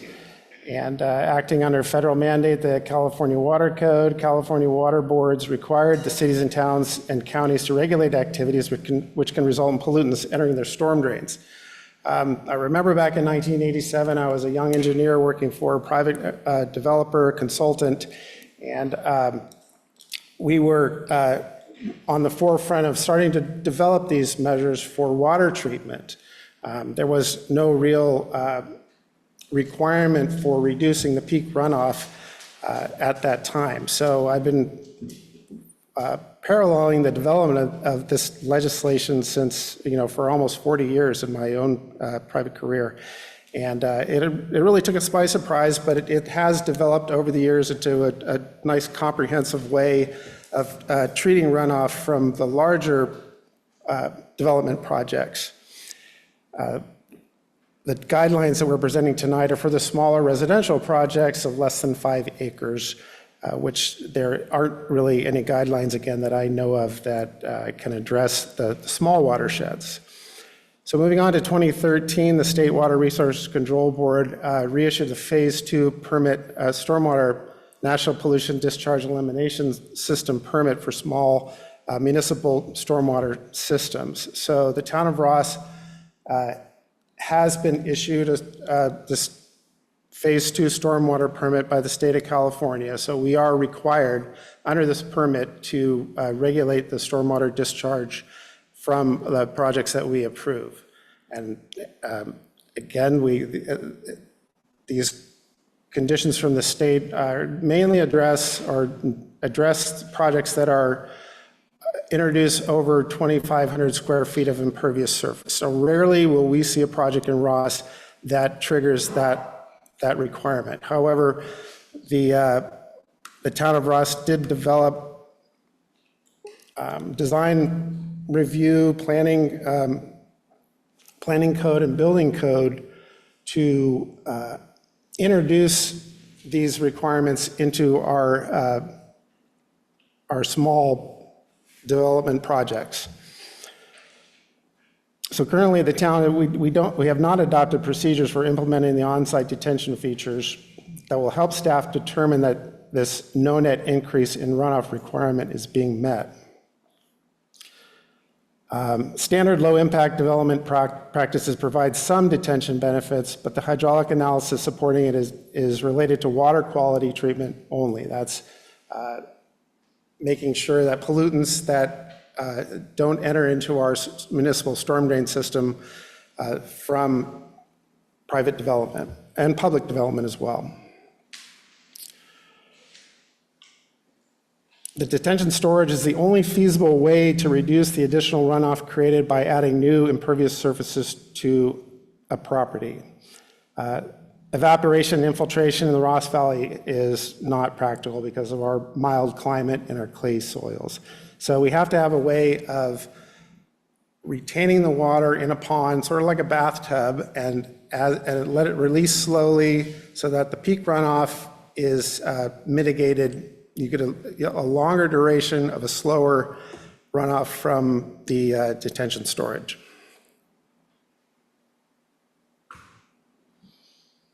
So methods of on-site detention storage. So the proposed design guidelines will provide specifications and details for 2 methods of on-site detention for small residential projects, generally less than 5 acres. So the 2 elements we're looking at is when a developer introduces permeable pavers. Hey, we're going to add impervious surfaces here, but hey, we're going to put in permeable pavers. Well, a lot of times they'll install permeable pavers over like a 2-inch layer of sand leveling course. I've got my permeable pavers in. Well, that doesn't really qualify as impervious surfaces. You really need a section of about 12 to 16 inches below that of of rock base to retain some of that runoff, allow the runoff to go in there and be stored by that element in order to qualify as a pervious surface under these guidelines. It's the same for artificial turf. They'll lay down artificial turf, maybe over a couple inches of sand on the natural ground. That is not going to really qualify as a permeable surface. That's still going to be impervious. And there are cases around town where people have installed the stuff and over just a sand leveling course. And during a rainstorm, it does fill up with water really quick and start running off into the street and to other people's property. There's been a couple cases of that I've seen around town. So we want to develop these guidelines to give developers and architects a method of designing these elements into their project submittals.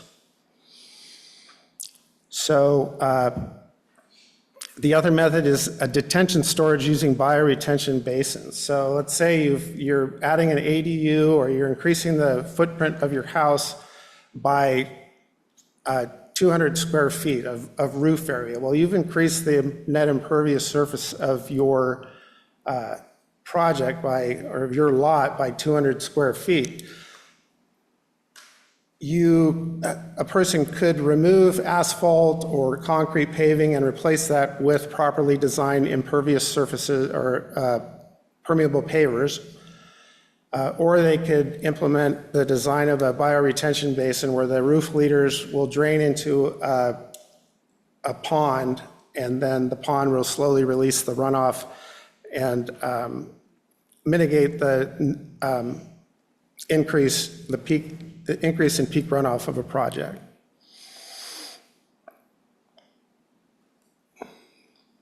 So a little bit on the on-site detention storage of the design of the permeable pavers and artificial turf. If constructed properly, the permeable paver and artificial turf systems will qualify as a pervious or permeable surface if placed over a rock-filled storage chambers. So this is kind of the detail that I would be providing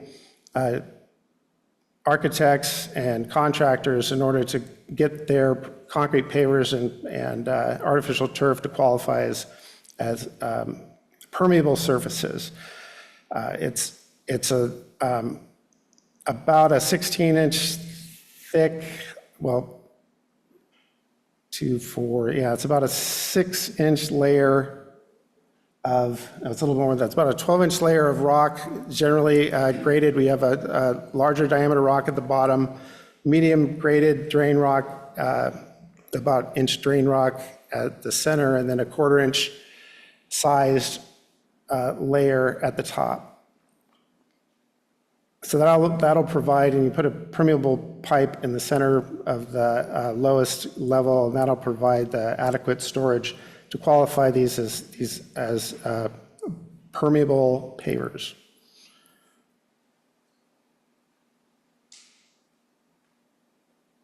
So on-site detention storage, bioretention basins, there's a number of ways to design these things. Basically, the concept is that the water runs into this basin that contains a 12-inch rock layer at the bottom and a 16-inch layer of bioretention material, very high organic soil, makes excellent planting soil, but it's also very pervious, allows the water to sink down into the either a perforated pipe, which then drains into an inlet, or you can just have it infiltrate down into the ground and let it, if it fills up, then you have it overflow and allow it to drain into the overflow and out. So some consultants have developed the mathematical analysis that shows that these types of basins not only provide the water quality benefits of bioretention, but they will also mitigate the increased runoff up to a 2-year or even a 10-year recurrence interval storm.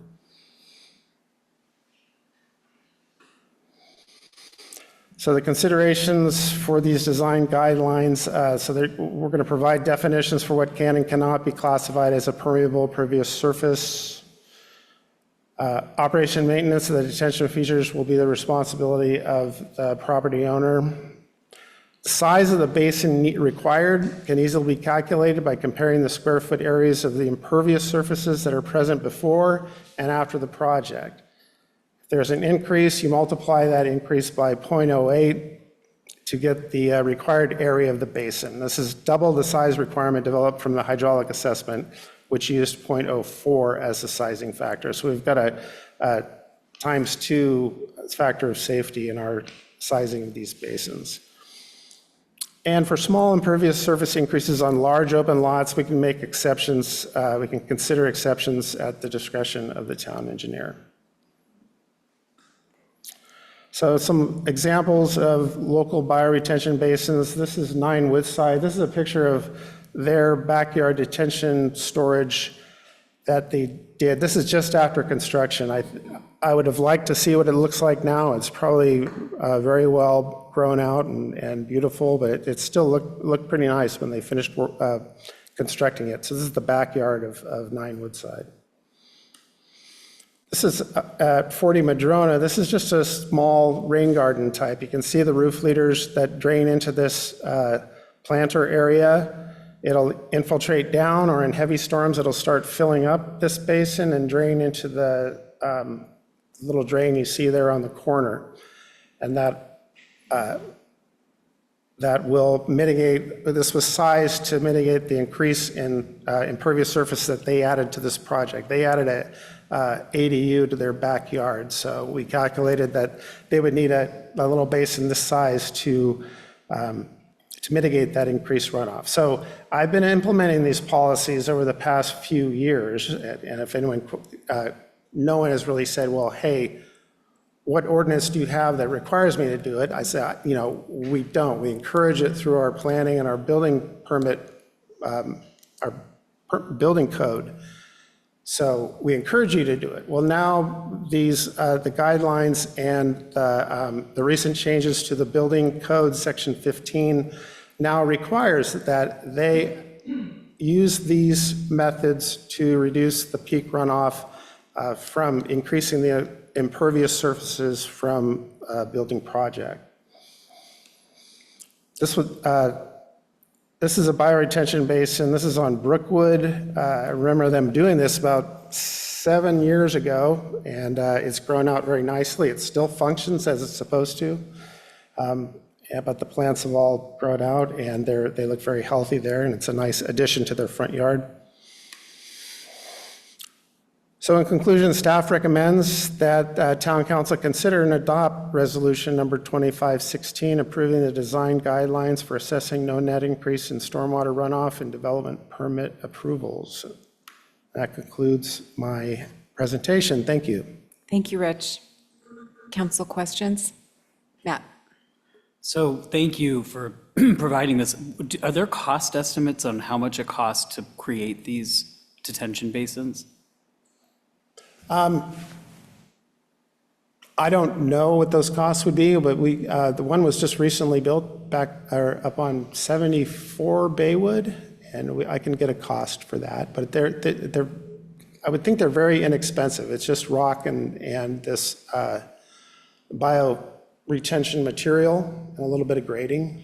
I would put it in the range of $1,500 maybe total labor parts or materials and labor. So depending on the project. So I was like, when you were saying the pavers, so let's say somebody wanted to redo their driveway or redo it. Under this, they would have to have the rocks, all of those layers to be in compliance? Only if they're otherwise increasing impervious surface elsewhere. If they want to tear out their asphalt driveway and build a concrete driveway, then there's no net increase. If they currently have a grass or gravel driveway and they want to turn it into asphalt, then their only choice there would be to put in one of these bioretention basins to offset the increase in impervious surfaces. So these aren't required elements for driveways and walkways. They're only required if they're otherwise if their project otherwise is increasing the impervious surfaces in on their property. And does that include the sidewalk as well, if they have to rebuild the sidewalk? The sidewalk in the public right-of-way, Yes. well, that's already concrete, it's already an impervious surface. So if they wanted to rebuild it, they could rebuild it with an impervious surface. There's no net increase, so there's no change there. Okay, so it's only applicable to net increases in impervious surfaces? Yes. So if you have an existing site. Now, sorry, last question. If you were, let's say like the Coates House where they bulldozed an existing structure and are starting over, how, do you calculate what the original impervious surface was? Yes, that's a great example. We did exactly that. So we had the architect tabulate what the impervious surfaces area was before the project. So every project, they do a survey of the existing lot. So they tabulated all of that. Then they have their proposed design, and this is all done during the planning stage. This is where we require these and we work these conditions into the conditions of approval. They tabulated the net increase of impervious surface, and I think it was over 1,500 square feet. It was quite a bit. So they built some really nice bioretention basins and facilities back there. I don't know if you ever get a chance to go tour that lot. It's pretty impressive. So I had to go in and find all the bioretention systems and go inspect them, and they did a really good job. So, you know, I don't go out there with a measuring tape and say, okay, you put in 350 feet and that's what we required. I have to rely that you know, and by sight that they've done the proper sizing of them.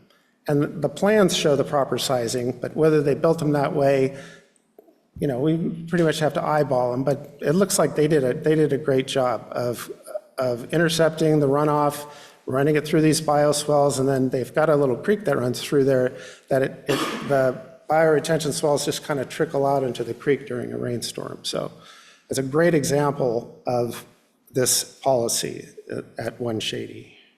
Great, thank you. I do think it would be helpful as you're talking about these projects to ask the applicants, hey, how much did this cost you to comply with this? Because my fear of some of these ordinances we pass, we don't know the unintended consequences or the costs, then, you know, they can come back to haunt us.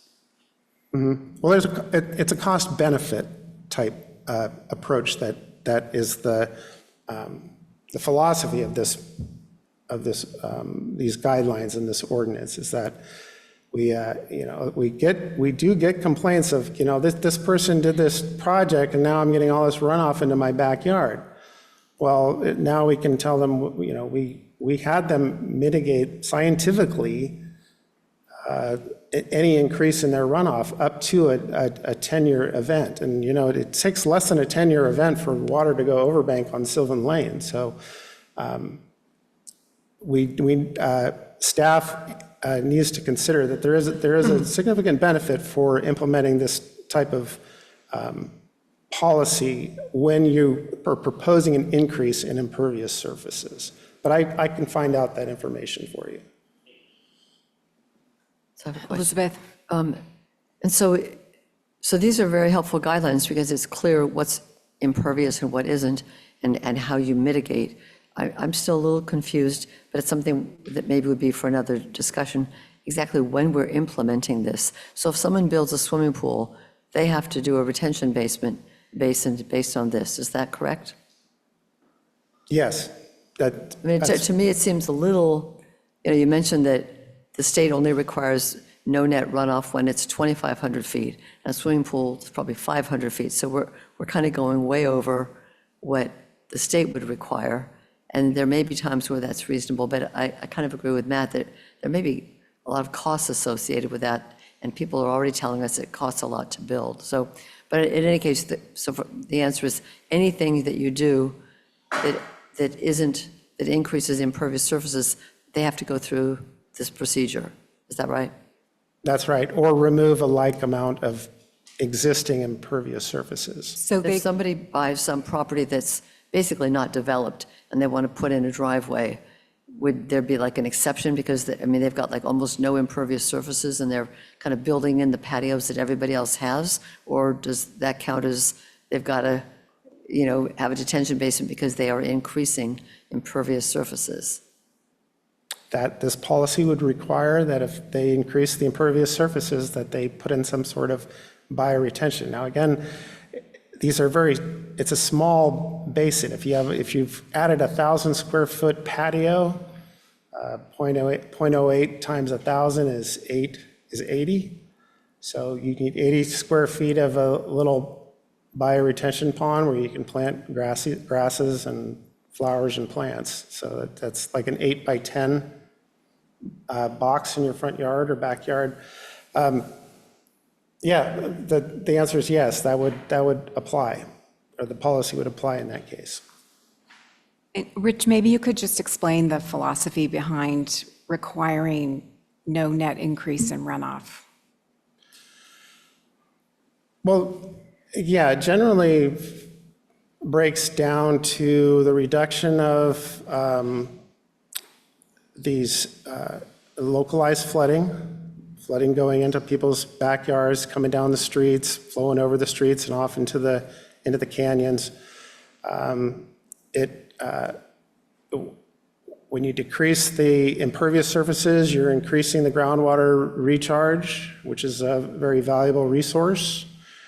And you're also filtering any pollutants that might be coming off of your site or your roof. That normally, we're not required to do that if we're less than 2,500 square feet of replacement or new impervious surfaces.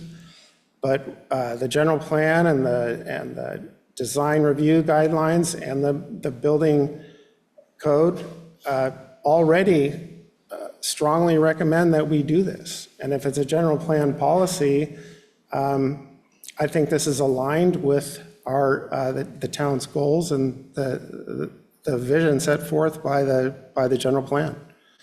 We do have an opportunity to revise the general plan coming up, and these kind of things should be considered parallel with the development of these types of policies.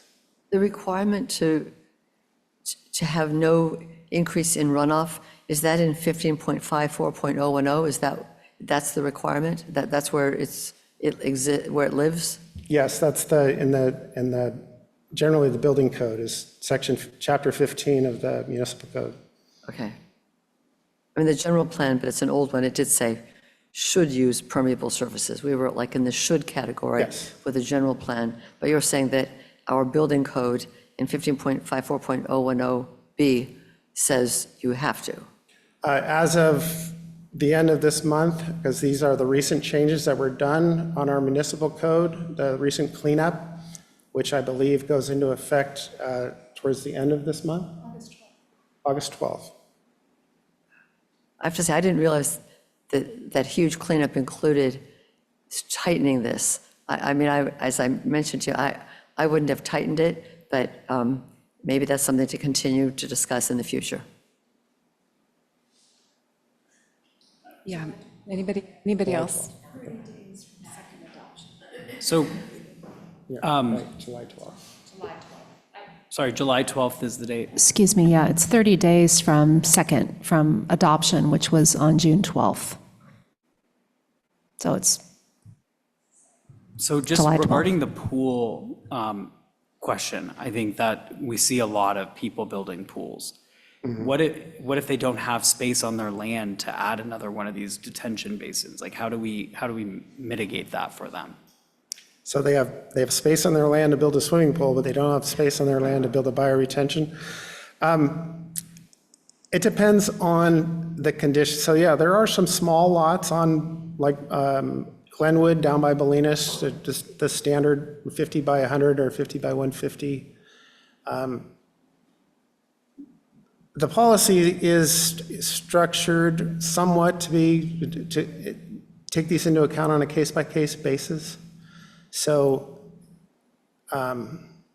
it does leave it up to the town engineer to make those decisions currently as they're drafted.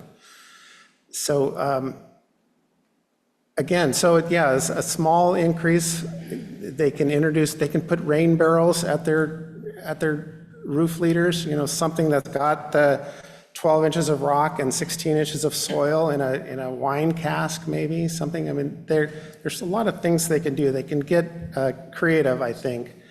And I've had very little kickback, if any at all, over the past few years of, when I add these to my reviews, my planning reviews, we want to see this, that you're increasing the impervious surfaces. Can you build these BASMA-type bioretention basins that have been around for years for water treatment? And now we want to use them for peak runoff control. Okay, thanks. And I have just one other question. Just looking again at 15.54.010, when these would be required, I mean, I'm not so sure it absolutely says that they're required for everything. It says the town may require a drainage plan. It doesn't say that it has to require a drainage plan. And then the very bottom, I think we kind of did a typo, or, miswrote it, because it says, it used to say applicants are encouraged to reduce the peak runoff from before, and we have it reading now, applicants shall reduce peak runoff. And I don't think we meant that you have to be lower in runoff with your new project. I think if anything, we meant to have no net increase. We could, maybe this isn't, I think that the guidelines stand on their own, and maybe we can talk offline about this, and then if people are interested on the council, we could talk about, should we even revisit this? But I do think the guidelines from tonight stand on their own, and they are very clear about, if you do need a plan, how do you go about it? And so I think we could move ahead and stick with it and go ahead and approve that. Right. And generally, those drainage plans, I don't require them unless it's a very large project with intricate storm drain catch basins running storm drains into the basins and then draining into the local creek. 9 times out of the 10, I'm not going to require a drainage plan. I'm just going to say, you need to build this basin, tie in your roof leaders, and call me when you're ready to inspect. Thank you. Any public comment on this item? Anybody online? No raised hands online, Mayor. Great. So can we bring it back? Any further discussion, or can we have a motion? I move we approve Resolution 2516. Second. Mayor McMillan? Aye. Councilmember Dowling? Aye. Councilmember Kircher? Aye. Councilmember Salter? Abstain. Mayor Pro Tem Robbins? Aye. With the vote of 4, the motion passes. Thank you, Rich. Item number 10, Town Council to receive background information regarding the Ross Valley Fire Department's Joint Powers Agreement and amendments, the Ross Valley Paramedic Authority Ambulance 18, and the status of Engine 18, and provide input regarding its disposition. And the town manager has told me that will be by a vote. That would be what? It will be by a vote. We will vote on this matter. Krista, are you giving the report? Yes, please. Thank you. Good evening again, Mayor and council members. First, I'd like to thank our Ross Valley Fire Department Chief Dan Mahoney for being here this evening as a resource in the event that the council has questions requiring his expertise. So thank you, Chief. This item was placed on the agenda at the request of Councilmember Robbins and Councilmember Salter. As background, the town of Ross joined the Ross Valley Fire Department in 2012. The department staffed the Ross Fire Station 18 until July 1st, 2025, and currently staffs 3 other stations. The Ross Fire Station, with the exception of the 3 bays, is physically and functionally obsolete with significant structural deficiencies. It was built 98 years ago. Public safety personnel generally consider the Ross Fire Station to be in the worst physical and functional condition of any station in Marin County. After approximately 2 years of extensive study, community outreach, and town council discussion and deliberation, on March 11th, 2021, the Ross Town Council voted unanimously to rebuild the town's police, paramedic, and administrative buildings and move forward without a fire station in the master plan for the town civic center. On March 10th, 2022, the Ross Town Council voted unanimously to authorize the town manager to execute the Third Amendment to the Ross Valley Fire Department Joint Powers Agreement, which we call a JPA, that outlined a plan for closing Ross's Fire Station 18 on July 1st, 2025. Subsequently, the Ross Valley Fire Department Board of Directors approved that amendment. The Ross Valley Paramedic Authority has operated one of its 2 paramedic ambulances out of the Ross Fire Station since the early 1980s. According to Marin County Fire Chief Jason Weber, who also serves as the executive officer for the Ross Valley Paramedic Authority, the paramedics have, according to Chief Weber, let's see, I was distracted there for a minute. Chief Weber stated that the paramedics have operated out of the station for 40 years without problems, and that RVPA plans to continue its operation out of the Ross Civic Center. Fire Engine 18 is one of the Ross capital assets that were transferred to the Ross Valley Fire Department upon Ross's membership in the department in 2012. After 20 years of service, Engine 18 is well past its useful life and is the oldest engine in the Ross Valley Fire Department's fleet.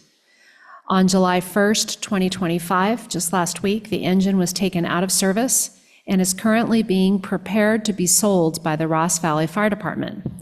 Past practice with other such equipment that falls within Section 24.5 of the 2012 amended JPA agreement has been for the Ross Valley Fire Department to send the vehicle to auction. The full proceeds from the sale are sent to Ross per the JPA agreement.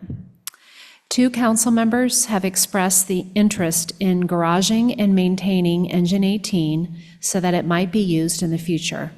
Both the fire chief and I recommend against garaging and maintaining Engine 18 for the following reasons. First, the engine is 20 years old. The Ross Valley Fire Department aims to have a first-run fire engine on the line for 12 years, and then in reserve status for an additional 5 years, for a total of 17-year service life. Engine 18 exceeds this total service life by 3 years. Secondly, due to its age, Engine 18 has required expensive repairs in recent years and is anticipated to require additional repairs if it were to be in service. Number 3, fire engines must be driven regularly by licensed fire apparatus engineers to remain operable. Not regularly operating a fire engine can have negative effects on its diesel engine, its water pump, and other components that comprise this specialized piece of equipment. A driver must hold a valid Class B license, including a valid medical clearance certificate. The licensee must also have air brake and tank endorsements. No Town of Ross staff member, including myself, is licensed to operate or drive a fire engine. The town would need to hire a licensed fire apparatus operators to drive Engine 18 on a regular basis and operate the water pump and the foam system. Ross Valley Fire Department is not able to provide this service to the Town of Ross.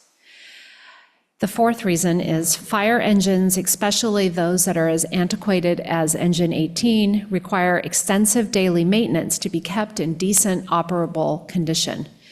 The Town of Ross does not have staff that can perform such maintenance, and paying licensed mechanics to essentially perform daily house calls, because no one, including me, are licensed to drive it to a mechanic. So that providing house calls is not feasible nor affordable. Routine yearly service for a fire engine costs approximately $12,000. Engine 18's repair costs have increased over the last few years due to its aging engine, its airline system, and foam pumping capabilities.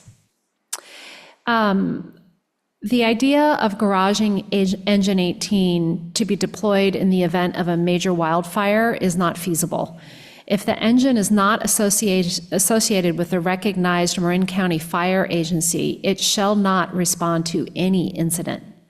During a wildfire, Ross Valley Fire Department personnel will be staffing the department's well-maintained fleet of engines out of the other 3 stations. Garaging even an obsolete, antiquated fire engine will increase the town's property insurance, which increased 12% last year. It's also important to note that taking a fire engine out of service entails removing all of the engine's equipment and emergency radios. Ross Valley Fire Department is currently in the process of completing this task, as a majority of these items will be repurposed for other in-service equipment as part of the department's fiscally responsible planning process. If Engine 18 were to be placed back into service at a later date, it would need to be upfitted with all this equipment that's being removed, including emergency radios. This was estimated to cost $125,000 approximately. So due to its age and its deteriorating condition, the town may receive $20,000 to $25,000 in proceeds from the Ross Valley Fire Department's sale of Engine 18. Garaging and maintaining the engine is estimated to cost upwards of $25,000 to $50,000 annually. And then the cost to upfit the engine with the radio and equipment will cost approximately $125,000. There is no funding available in the adopted fiscal year ending 26 budget for this purpose. Therefore, funding would need to be appropriated from the town's reserve funds. So the action before the council tonight is to receive this background information provided in the staff report, and it's also available on the town's website as I described in the staff report. There are a lot of links on the website to various previous presentations that were made to council, reports, et cetera. So you're asked to receive this background information, and you're asked to provide input regarding its disposition. Okay, thank you. Thank you. Chief Mahoney, did you have anything that you wanted to add? No, I didn't. I was open for any questions. Thank you. Questions, council members? Are we voting on this? Yes. But it says in the end of the staff report, it's not an action item. Oh, I see, that's the environmental review that's not actionable. Yeah. Got it, okay. Fine. Thank you. Matt, do you have a question? Go ahead. So we had 2 engines here as of June 30th. Is that correct? Yes, there were 2 Ross Valley Fire Department engines that were at this fire station. Okay. And the newer engine is being moved or has been moved at this point to San Anselmo. Is that correct? Yes. And does the town of Ross own that engine? No. So who purchased that engine? Ross Valley Fire Department. Okay, so this engine that we're talking about now was a reserve engine that was sitting here. No. The engine that we're talking about right now was the first run fire engine. It was our oldest fire engine that we had, but we chose to continue to keep it in service, even though our reserve engine was a little bit newer. Okay, so what was the second engine that was here? That was a Ross Valley Fire Department purchased fire engine before we entered into the JPA, and through our apparatus replacement program, it rotated into reserve status. And the reason it was here is because it was a good place to house it in the event that we needed to shuffle it over to other fire stations, and our other fire stations didn't have any room to store it. Okay, sorry, I'm not following. So there were 2 engines in June, let's just say, there are 2 engines that were housed in the garage here. One engine has been moved to San Anselmo and is in active service, and that was... No, that's the reserve fire engine. It's still a reserve fire engine. It was a reserve when it was here, and it's been moved to the town of San Anselmo to Fire Station 19, and it remains a reserve there. Okay, so what was the other engine that was here? Engine 18. Okay, so engine 18 had already been housed here and garaged here this whole time? Yes, it was a town of Ross fire engine before we merged. Okay, so my question is, where's all this increase in cost coming from if it was already sitting here? Krista, like you said, insurance will go up, all these things. If we've already been housing Engine 18 here this entire time, where are these increases in costs? So in regards to the insurance, it's been, Ross Valley Fire Department has been covering the insurance. So for this, because it's been used by Ross Valley And Fire. the property, they're not paying for the property insurance. No, I'm talking about the liability, the insurance that we have through plan. We have a schedule that we have to pay for. It includes all of our facilities, all of our vehicles. If we have an engine that's sitting in our property, we're going to have to add that to the list. But it was already here. That's why. No, I'm but not in- it was here, but it was via the JPA agreement. It was still owned by the town of Ross, but Ross Valley Fire Department was responsible for maintaining it. Okay, so let's separate the maintenance from the housing. I can answer Engine that. 18 yeah. was sitting here. I for- can answer that. Okay. So the town of Ross owned the building. Okay, and they paid property and insurance on the building.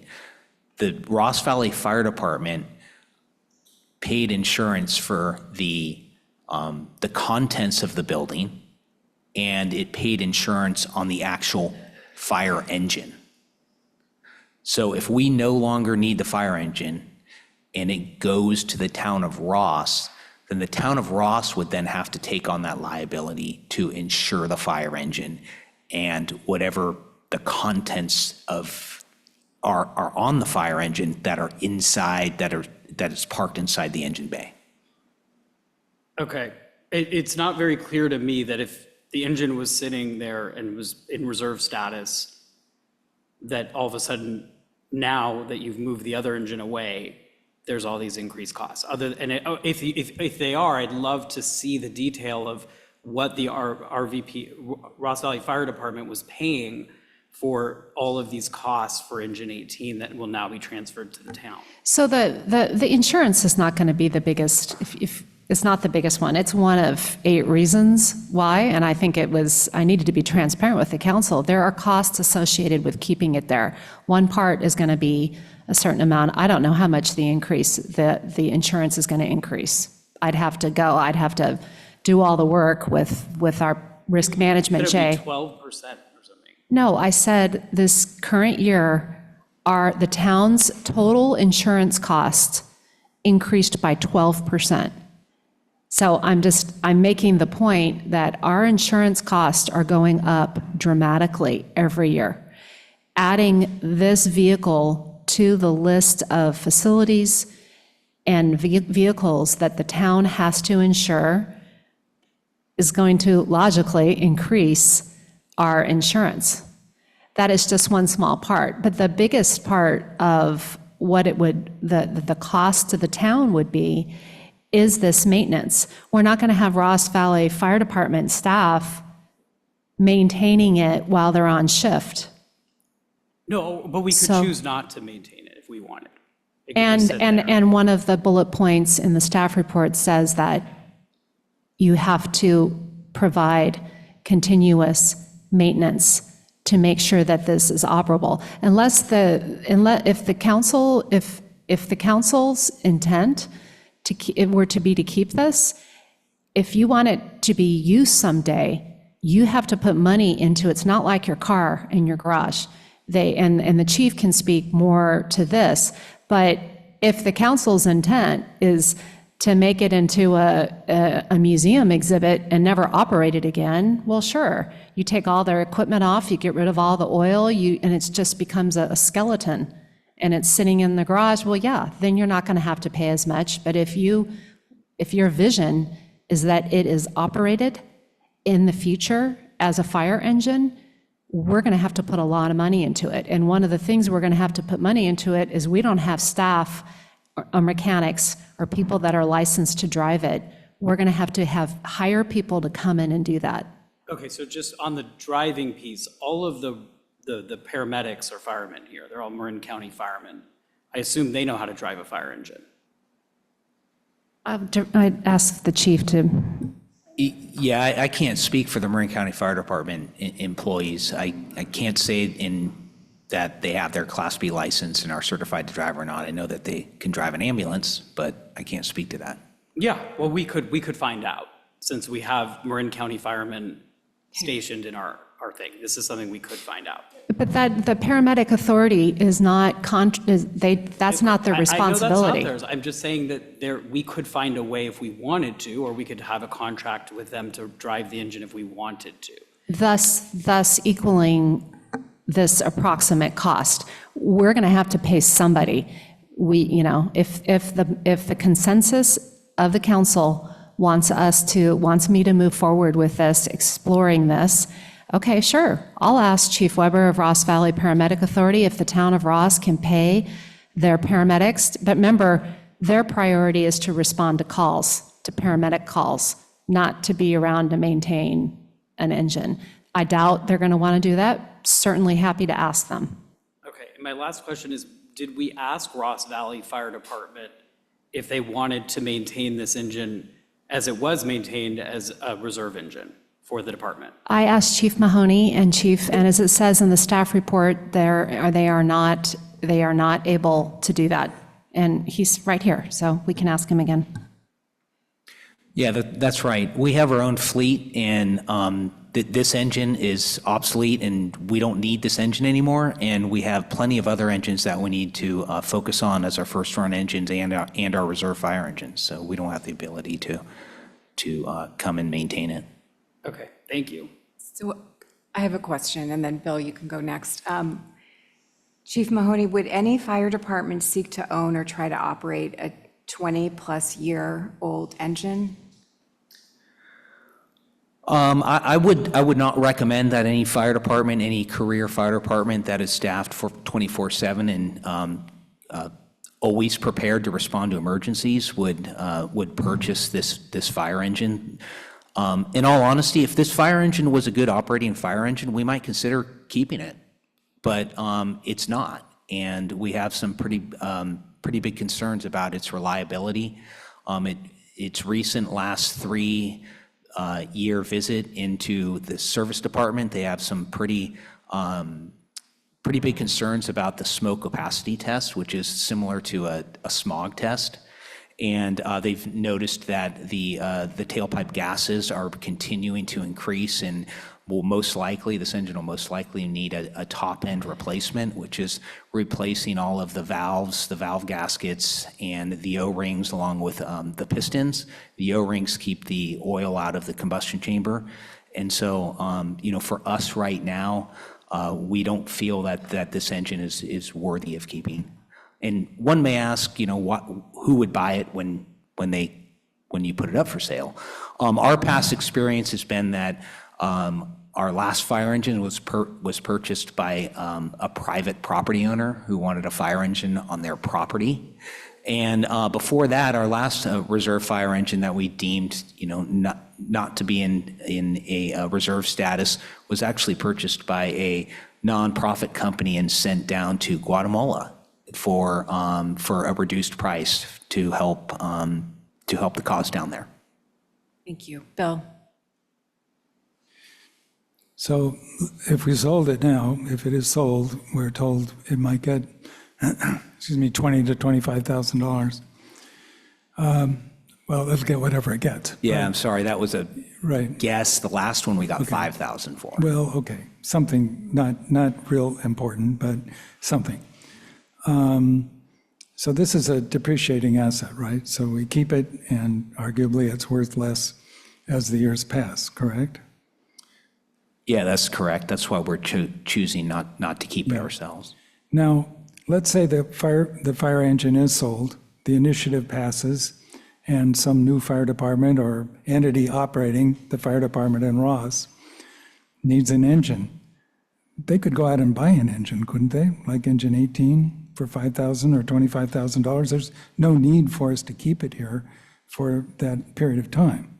Is that right? I mean, are these? Yeah, you're they're correct. available? They could either, obviously go out and buy a brand new fire engine, or else there's certain platforms out there and websites that are selling used fire engines that could be far more, more reliable, will be most likely far more reliable than the Engine 18 engine. And, you might be able to get one for, $50,000, $60,000, $70,000. That's a better fire engine. And if you're willing to spend a couple $100,000, a better fire engine, a more recent fire engine? Yeah, a new fire engine costs about 1.3, so, a couple $100,000 is a pretty good deal for a well-maintained and well-working fire engine. Okay, thank you. Some departments also enter into leasing agreements. There's some different mechanisms by which departments, and I think even maybe Ross Valley Fire might have done that in the past, so there's pros and cons, but. So another I'm sorry. Go ahead, Bill. So these fire engines, you have the option of paying cash, $1.3 million, or you have the option of leasing it or financing it? Yeah, I believe so. Does the Ross Valley Fire Department currently lease or finance its We engines? finance. Finance, okay. Terry. So the fire engine now is 20 years old. And let's just say that the Friends of Ross Fire Department fire station are successful. So that, and then you build a fire station. And that's 5 years from now. What's that? I'm sorry. Oh, sorry. Is that engine going to be useful 5 more years from now? Now we're talking 25 years.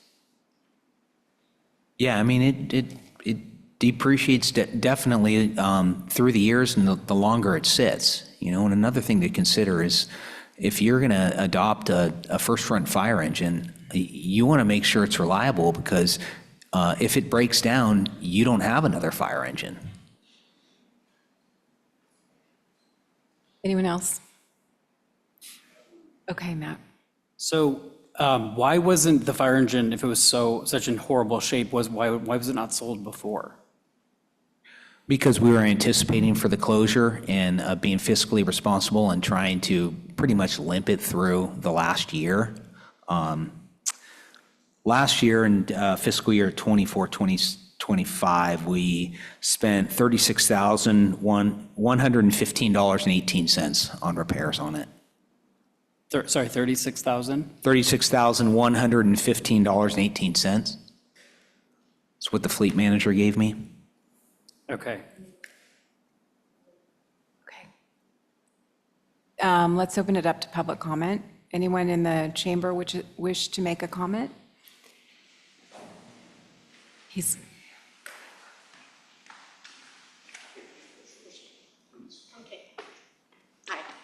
Stephanie DeMarco. I truly appreciate all the time and effort that's gone into all of these firehouse discussions, and I know that some of you don't have any interest in revisiting it, but the reason it keeps coming back to council is because it's important and people really, really do care. And so Friends of the Ross Firehouse was created by community members with a strong desire to do what's best for our town. Along with the passion, the founding group has the added skill set of being professional builders, developers, real estate, and finance experts. The goal is to have this critical decision brought to Ross voters as a ballot initiative in June 2026. Over 110 residents have signed on as supporters, and more are being added every day. Along with the ballot initiative, Friends of Ross Firehouse has engaged in an architectural firm who has built over 250 firehouses. The firm believes there is a solution to have emergency services back in town that is more cost-effective than the town's current master plan. So the decision to sell the fire truck now is just premature. Maybe we do need to sell it eventually. But given that there is this earnest and well-meaning effort to explore alternatives by town residents underway, it just feels premature to decide tonight. Supporters have already contributed over $90,000 to pursue the ballot initiative. The rationale for the sale is the carrying cost of maintaining and garaging the engine.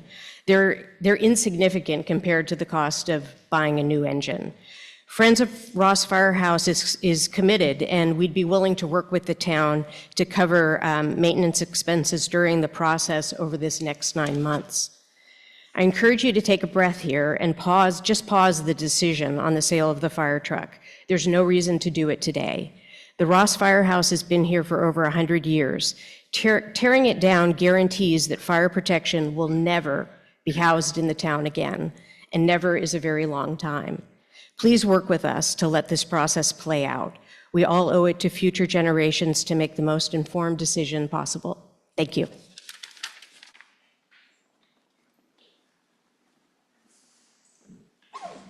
Good evening. Mike Rosenbaum. Engine 18 is not, nor should be, a talisman or a tchotchke. Which council member wants to have their children or grandchildren drive a 20-year-old vehicle? With my apologies to Field of Dreams, this is not a case if we keep it, they will come. Here are the facts from an excellent staff report from March 2025, which the Friends of Ross Firehouse have chosen not to mention as a whip-up community hysteria. The anticipated sale price, $20,000 to $25,000. Ross's own finance committee annual rate of return is in excess of 4%.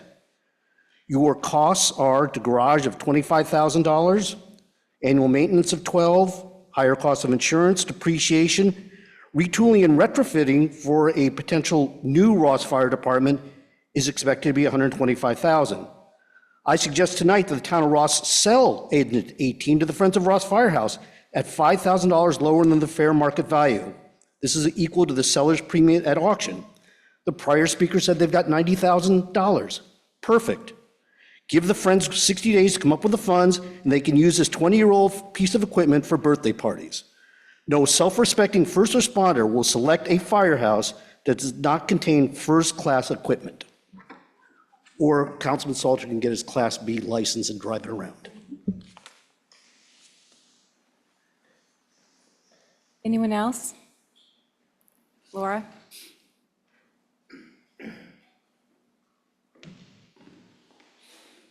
Hi, good evening, Laura Conroe. 4 points I'd like to make.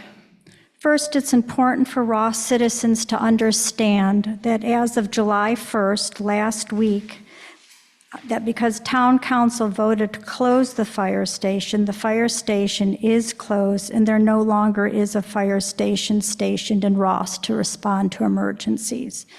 Number two, the closure of the fire station and no fire truck in Ross, this now means there no longer are 4 active fire trucks to respond to fires. Now there are only 3 fire trucks to cover the same geographic area of San Anselmo, Sleepy Hollow, Fairfax, and Ross. So now there are only 3 active trucks to cover the same large geographic area. Number 3, what the Friends of Ross Firehouse want to do is to keep a fire station in the town, and we have filed a ballot measure so that the citizens of Ross can vote on this. In other words, whether the citizens of Ross want to keep a station.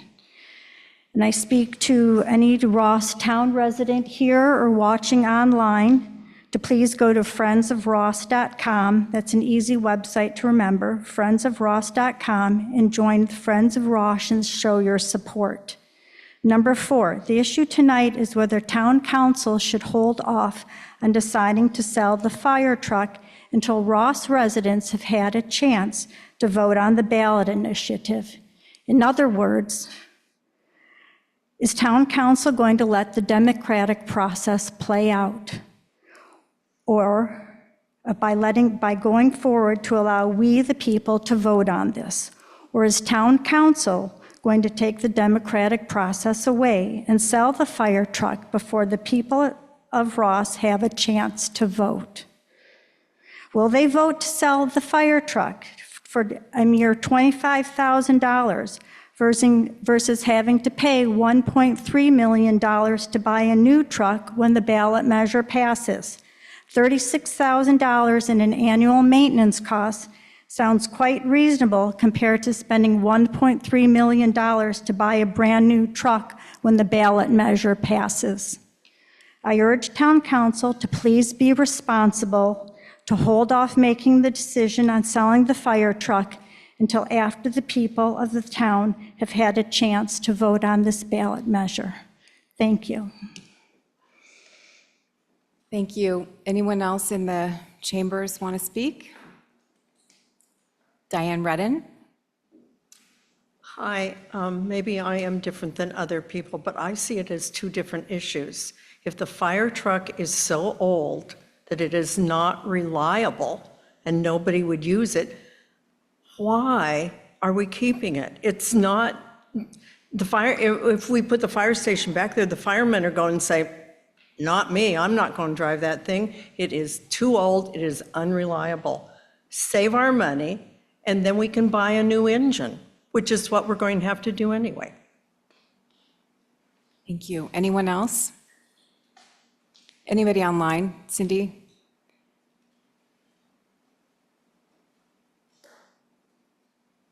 There are no raised hands online, Mayor. Manager Johnson?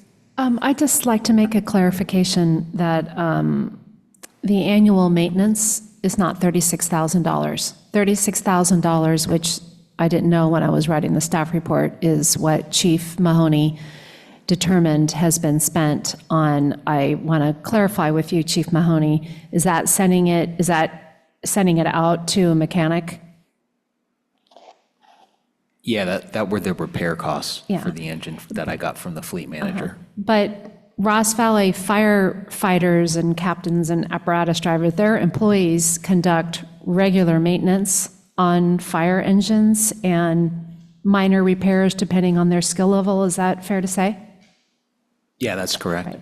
And that's the expertise and the time and the resources that we no longer have. If Ross Valley Fire Department is not able to provide that, so we're going to have to pay somebody to come in, drive it on a regular basis, maintain it on a regular basis, and then in addition to that, if there are repairs that need to be made, such as the $36,000. So it's not $36,000 to maintain that. That's just what they spent to go to a garage to do specialty work.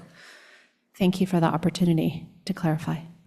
Thank you. Okay, we're bringing it back, and I'm going to go first.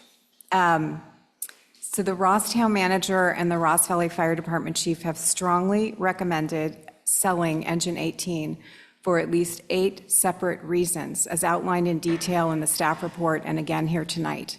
A small group of residents objects, disregarding the facts.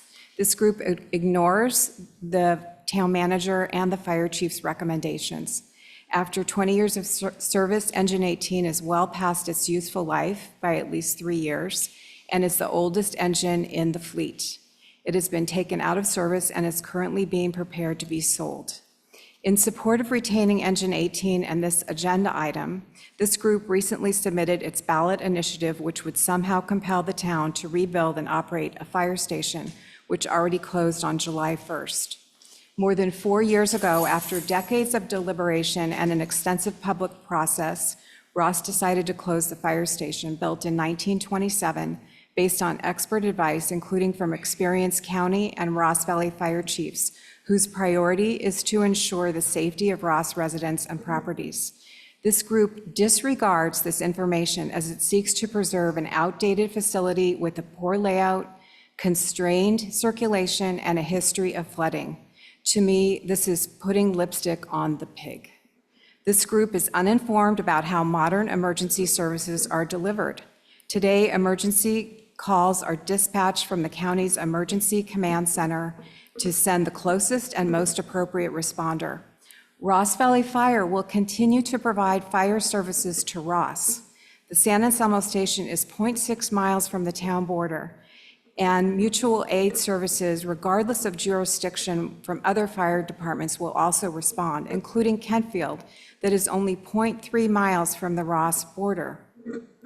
This group does not recognize that a wildfire would receive a broad, coordinated regional response, not just from one Ross station or Engine 18. Indeed, fire engines from across the county and state would be deployed whenever they are needed to fight a wildfire. This group does not acknowledge that nearly all emergency calls in Ross are not for fire, but for medical issues, and that the Ross Valley Paramedic Authority will remain in Ross as it has for the last 40 years. The ambulance is staffed with 2 highly trained paramedics. And the Ross Police will continue to provide emergency services as well, along with mutual aid and services from other police and county departments. This group also does not recognize the significant annual costs needed to operate a fire station. These would be approximately $5 million more each year than what the town currently contributes to Ross Valley Fire. This means that each residence would need to pay approximately $6,000 more per year, an amount likely to increase annually. No reasonable council would consider saddling its citizens with $6,000 every year unnecessarily. This group does not address how to cover the enormous annual operating costs to run a fire station. This group also submitted a cursory initial assessment from its architect it retained, claiming that a remodel was feasible in support of its position that the town should wait to sell Engine 18. The initial assessment was based on a brief and superficial walk through the facility that lasted less than 1 hour. It did not include any structural, mechanical, or electrical engineering assessments based on current codes and regulations for public safety buildings in California. It also ignored reports from many engineering and construction professionals who have thoroughly assessed the facility starting as early as 2010 and determined that remodeling is not feasible given the station's deplorable condition and current building codes for public safety buildings, all who unanimously concluded that a remodel would cost more than building a new facility. This group's initial assessment was also in direct conflict with the July 7 letter recently submitted by Dan Winey, Ross resident and chairman emeritus of Gensler Architects. Gensler is the largest architectural firm in the world and recognized as the most respected and influential design practice. In the early 2000s, Dan, along with a structural engineer, reviewed the facilities when council began struggling to address their poor condition. Their work included opening up walls to observe the condition of the substructure and accessing below the structure into the crawl space to observe the existing structural condition of the foundation and framing. At that time, Dan concluded, the building does not meet any of the current codes and regulations, including those required of an essential facility, as well as ADA regulations. The structural framing is completely inadequate and extensive structural modifications are necessary and foundation work is required. The mechanical, electrical, plumbing, and technology infrastructure require complete replacement. After inspecting the building recently, Dan determined that the building has continued to deteriorate and is in much worse shape than it was 20 years ago. Finally, Dan strongly cautioned that the town avoid the risks and costs associated with complete renovation. Notwithstanding the facts, this group claims that we should let the initiative process play out and that selling the engine now would somehow undermine community. Engine 18 is irrelevant. The two council members who placed this item on the agenda did so for symbolic purposes. Even if the fire engine were ultimately to be built, it would not be operational for 4 to 5 years, best case scenario. This means Engine 18 would continue to deteriorate and the extensive daily maintenance and costs would continue, and the engine would also need to be upfit at a current cost of $125,000. No professional fire department in the state of California would want to own or try to operate a 25-plus-year-old engine. It is not in the best interests of the town or its residents to keep this engine. It is no longer operational. There would be daily maintenance costs. There would be significant costs to upfit it, and even as of today, it has already far outlived its useful life. If this group would like to buy the fire engine at auction, they are welcome to do so. No. Thank you. I'm just going to talk about the fire engine. The reasons I see reasons to sell or give it away. It's going to depreciate every year. It's not usable in its current state. It will cost money to keep it. It's beyond its useful age and operation.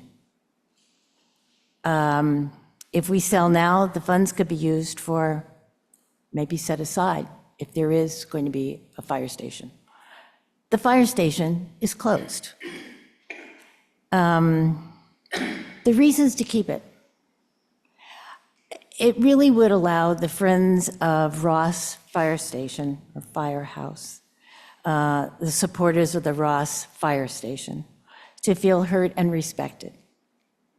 If they are successful, and in 5 years there is a Ross fire station, then the 25-year-old engine may or may not be usable, viable, or even safe, or possible to even refurbish. It would seem to me it would make sense to sell it now. Set the funds aside. Maybe we get 25,000. Just set the funds aside for a while. And if the Friends of the Ross Firehouse are successful, then to purchase a new or a refurbished, maybe something that's not 20 years old, fire engine. My thoughts. Can I speak? Elizabeth? So it's my opinion that if it were possible, Ross would be better off if a fire engine with its EMTs and paramedics could remain in Ross. I think the reason that this isn't going away is because I think that that's an opinion that's shared by a lot of people. I think we have to acknowledge that. A lot of people feel the same, that Ross would be better off if a fire engine could stay. I think we're overly optimistic about the prospects of buying a new fire engine.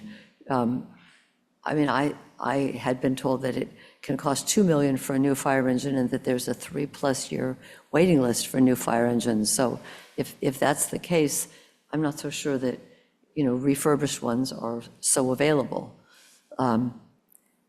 Would ours last a few years if we keep it? Maybe, maybe not. But to me, it's not really a depreciating asset. It's almost not an asset. It's worth so little that I don't think that the cost of keeping it is all that great. And I think that the downside of selling it is, I think there's more of an upside to keep it for a while, see where things go with the Friends of Ross Firehouse, and consider selling it later if that's not going to go through. One thing that I think is really important is I think the town has to decide together, the council, the staff, with the community, where are we going to go with this? I mean, you refer to them as this group, but it's a fairly large number of people in the community. And I think we know from experience passing bond measures and parcel taxes that unless the community is pretty much all on the same page, nothing's going to pass. So I think, I don't think we should just discount this group and just say this doesn't matter. It matters to a lot of people to see if there is a possibility of keeping a fire engine in Ross. And I think we need to be working together, talking together to see where is there some middle ground here, not so much close the fire station, well, it's closed, but get rid of the fire engine and not even consider anything versus starting everything anew. Perhaps there's some middle ground, but we have to agree on where that is because we really can't move forward unless there's some sort of a consensus about, where we can go. And I do think that the opinion that Ross would be better off if it's possible to keep an engine in town, I think that's a fairly widespread opinion. And I think people would like to see, can we make this happen? And it does feel like all odds are against making that happen because closing the station wasn't just closing a building, we lost all of the staffing for an engine, so that we really lost, we didn't just close the station, we can't just go back and open it again because all the firefighters are gone. But I do think people want to see, is it possible to make that, to go back to where we were or to go back to something similar? And I think we all have to work together to see what we can do together. So I think that this council continues to ignore its people. And it's really unfortunate because each time we've done it, we end up in a worse position. So Charlie Goodman came here and he offered, hey, I'll raise the money. Let's all try to figure this out. And this council said, no, we're not going to give you, Charlie, that chance. And so now we have a ballot initiative. And there's 110 supporters, according to, their website has a ton of names on it. And it only takes, I think, 175 signatures to qualify. And then it's only going to take 50% to pass. Our bond measure is going to take 2/3. And what I want this council to think about is where are we going to get the votes to do this civic center project if you've already got potentially 50% of the town voting against our plan? And I'm sorry that we're in this state. I'm sorry that the previous council members that were here, that you did a lot of work and spent a lot of time trying to come up with a plan that was in the best interest of the town. I really believe that that was the case in 2021. I don't believe that's the case in 2025. And there's a lot of new people that have come to town. There's a lot of enthusiasm around retaining fire services within town. And I think it's politically tone deaf to think otherwise. I mean, this group, I was the treasurer of RPOA. We had only about 300 members. I mean, this is the Ross Property Owners Association. And our budget every year that we raised money was something like 50,000 or so. And obviously the town obviously pitches in some money on top of that. And this group is just saying they have 90,000 of Ross residents that are paying this. So, you know, having a laundry list of complaints about this group isn't going to change their opinions. They are gung-ho on doing this, and every time we try to swap them down, we're only fighting our own people to our own detriment, because we need their votes to get this bond measure passed. So I don't think we should denigrate anybody. I think our job up here is to take in all the information. I don't have any printed statement or speech ahead of coming here because I wanted to hear what the chief had to say. I wanted to hear what town staff was going to present. And what I heard is, of course, we should sell this. This engine is old and it's past its useful life, but it's also been sitting there as a reserve engine for a long time. So my curiosity is, why is this being done now? We have this ballot initiative that goes, why are we voting on this now? What does it hurt to wait for 6 months, 7 months, and see what this process entails and what may happen?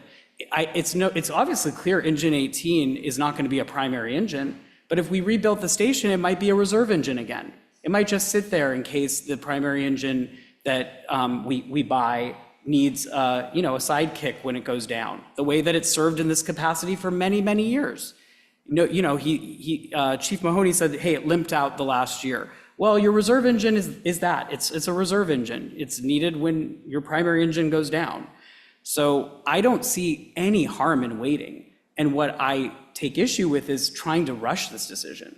That we close the station July 1st. Why are we voting on selling the engine July 10th? It seems a little bit underhanded, to be honest with you. It seems a little rushed. It seems a little bit pushed by an agenda of somebody who doesn't really want to do any of this or listen to its people. And I just don't think that that's in our best interest. It's not in this council's. It makes us look bad, and it makes the people feel like they don't have a voice.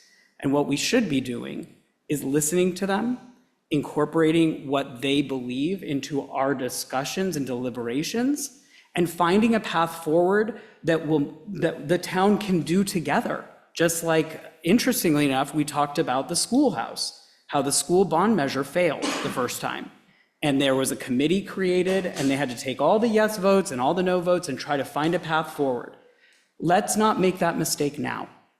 Let's not have to get our bond measure to fail for us to realize we need to work with and listen to our constituents. And what our constituents are telling us is, don't sell this engine now. They're not saying don't sell it ever. They said, don't do this today. Cindy, how many letters did we have in opposition? I'm sorry, I did not count them. Probably 20, 25? Okay, and I saw more come in today. And how many did we have supporting the sale? Maybe 2 or 3? Yes. Okay. Again, the people are speaking. Let them be heard. And if you don't, it will only come back to haunt us, because again, they will have the votes for the signature to get it on the ballot, and then we're going to have a huge campaign, and we're going to divide this town further. Stop dividing the town. We have to come together. And this decision does not need to be made tonight. Thank you. Well, I do think a decision has to be made because the engine needs to be maintained. We can't just depend on the fire department to keep doing this indefinitely. The reason it's coming up now is the fire station is closed. But I'll tell you, I don't understand why this fire station has become so pivotal to this issue. Given its age, given that it will probably never be used for any purpose. I heard a comment about the democratic process and so forth and undermining public confidence. The initiative doesn't say anything about a fire truck. It talks about a fire station. If we have a fire station, we'll have a fire chief, or we will have some fire department to run it for us under contract. I don't believe any fire chief would want this engine. Ross Valley Fire Department didn't, but that's not our decision. It's not the community's decision. It's the new fire chief's decision years in the future. So keeping this here does have a cost, and it's not just the hard costs that we've talked about. There are other costs. I'll call them soft costs, not in dollars, but somebody's got to take care of this engine. Ross Valley Fire Department has been doing that. They've been paying the insurance. They've been arranging for the maintenance. And so now that will fall to the town. It would fall to our town manager to make all those arrangements and do what the Ross Valley Fire Department has been doing. In other words, to close our station, but we're still responsible for doing things with regard to that station. To me, it doesn't make economic sense. I don't think it's good government. And I'm sorry people are interpreting our actions, which I think are just regular government actions, as some major thing, some repudiation of the democratic process. The democratic process in Ross is you elect council members, and so that you don't have to do this. So you can go home and sleep and watch TV. We can stay up late reading the reports and making the decisions. It's a representative government. That's what we do. Day in and day out, we represent the people of Ross. And sure, the people of Ross, if they don't like what we do, they can have an initiative, they can have a referendum, and they can invalidate what we do, or they can, within limits, order us to do certain things. Sure, that's the democratic process too. But we're just sitting here doing our job. And my job is to look at this from an economic standpoint. I don't think it makes any sense, and I don't think we should be transferring these responsibilities to our town manager when I don't really see a big benefit. But if we have a future fire chief who says, yeah, I do want an old engine, okay, go buy one. They are available. I talked to Chief Mahoney earlier today about this, and he just checked some listings while we were on it. There are fire trucks for sale now, in much better shape than ours, but for not much more money. So they would be available. They're always available. Fire departments are taking these things out of service and they sell them. So if we wanted something to, let's say for a reserve engine or something, we have lots of alternatives without having to keep this other engine and burden the town manager with trying to take care of it for an indeterminate period of time. But I think it's unfortunate if anything we do tonight is interpreted as weighing in one way or another on whether we should have a firehouse. It's not. It's just housekeeping from my standpoint. The initiative will, if it qualifies, it will be voted on by the voters. And they will ultimately have a chance to decide about a firehouse. And I'd like to leave it at that. I don't think we need to do anything to help this along, but I don't think we need to do anything to hinder it. At this point, I don't think that would be appropriate. I have said before, I would like to have a firehouse here. I said it when we made the decision to close it. It's always been an economic issue, and it still is. I'm glad some money was raised. There's a lot more money that will need to be raised before any of this is viable. We're done with public comment, sorry. Could we have a motion? I think we're done discussing. We need a motion, right? Ben? You want to make the motion? You chicken. Let's try. The motion, I mean, you need to direct staff through a motion what you want to do with this fire truck. Okay. So that's what you would need to do. Okay. I'd like to make a motion that we direct staff to sell the fire engine. Is there a second? And I think, can I just amend that? Because I think Ross Valley Fire is selling the engine. Yes. Thank you. Okay. Motion accepts that amendment, and does a second accept that amendment? Bill seconded. Okay. Mayor McMillan? Yes. Councilmember Dowling? Yes. Councilmember Kircher? Councilmember Salter? No. Mayor Pro Tem Robbins? No. All right, with a vote of 3-2, the motion passes. Thank you. There are no public hearings on planning projects, so we're going to no action items, council correspondence. Anybody? Future council items? Anything? Last is council member sorry, Bill. E-bikes, is that something that's going to come before the council anyway? I really think we need to move on that. Go ahead. May I respond? Yes, please. Thank you, Councilmember Kircher. Yes, the item is tentatively scheduled for your next council meeting on August 14th, and that date was actually chosen because the county staff person, her name is Talia with the County Executive Office. She is the one who has been staffing the county's task force, and she has been giving presentations to other cities in Marin County, so she's well-versed. So our Chief Pata will be working with her to present on August 14th. Thank you. Anything else? C is council member participation at the communication table at the Ross Post Office at the next council meeting day, which is August 14th. Terry has volunteered. Thank you, Terry. Last, number 12, meeting evaluation. Comments?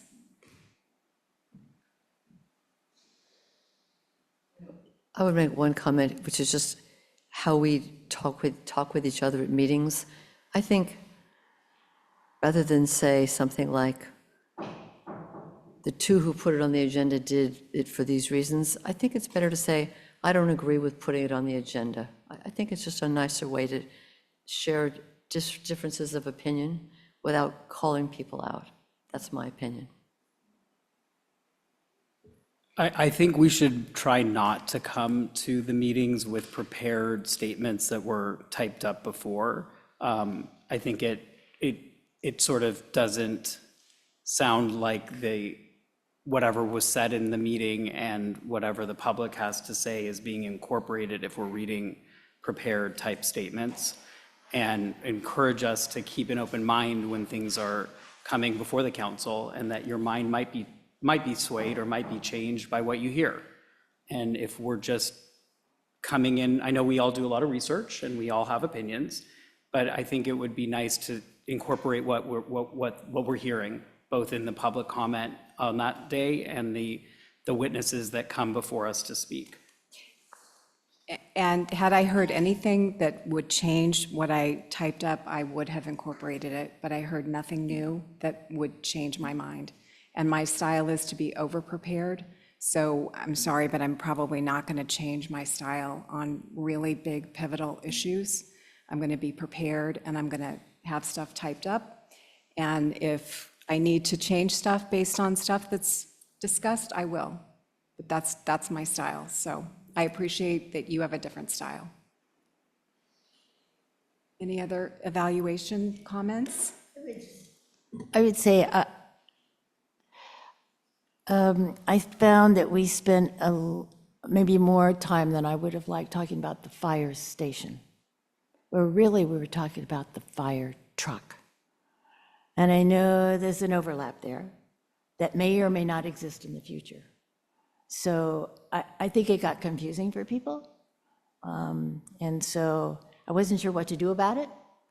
So I think maybe just making sure that we sort of keep on track with what exactly the issue is and not branch off into side things, so.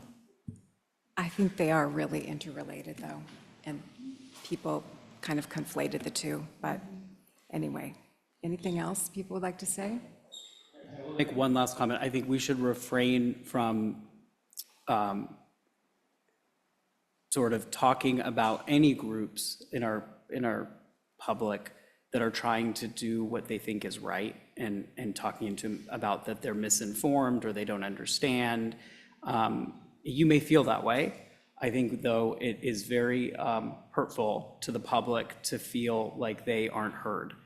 And the public did come forth overwhelmingly with opposition to what the council decided here today, and they could be misinformed.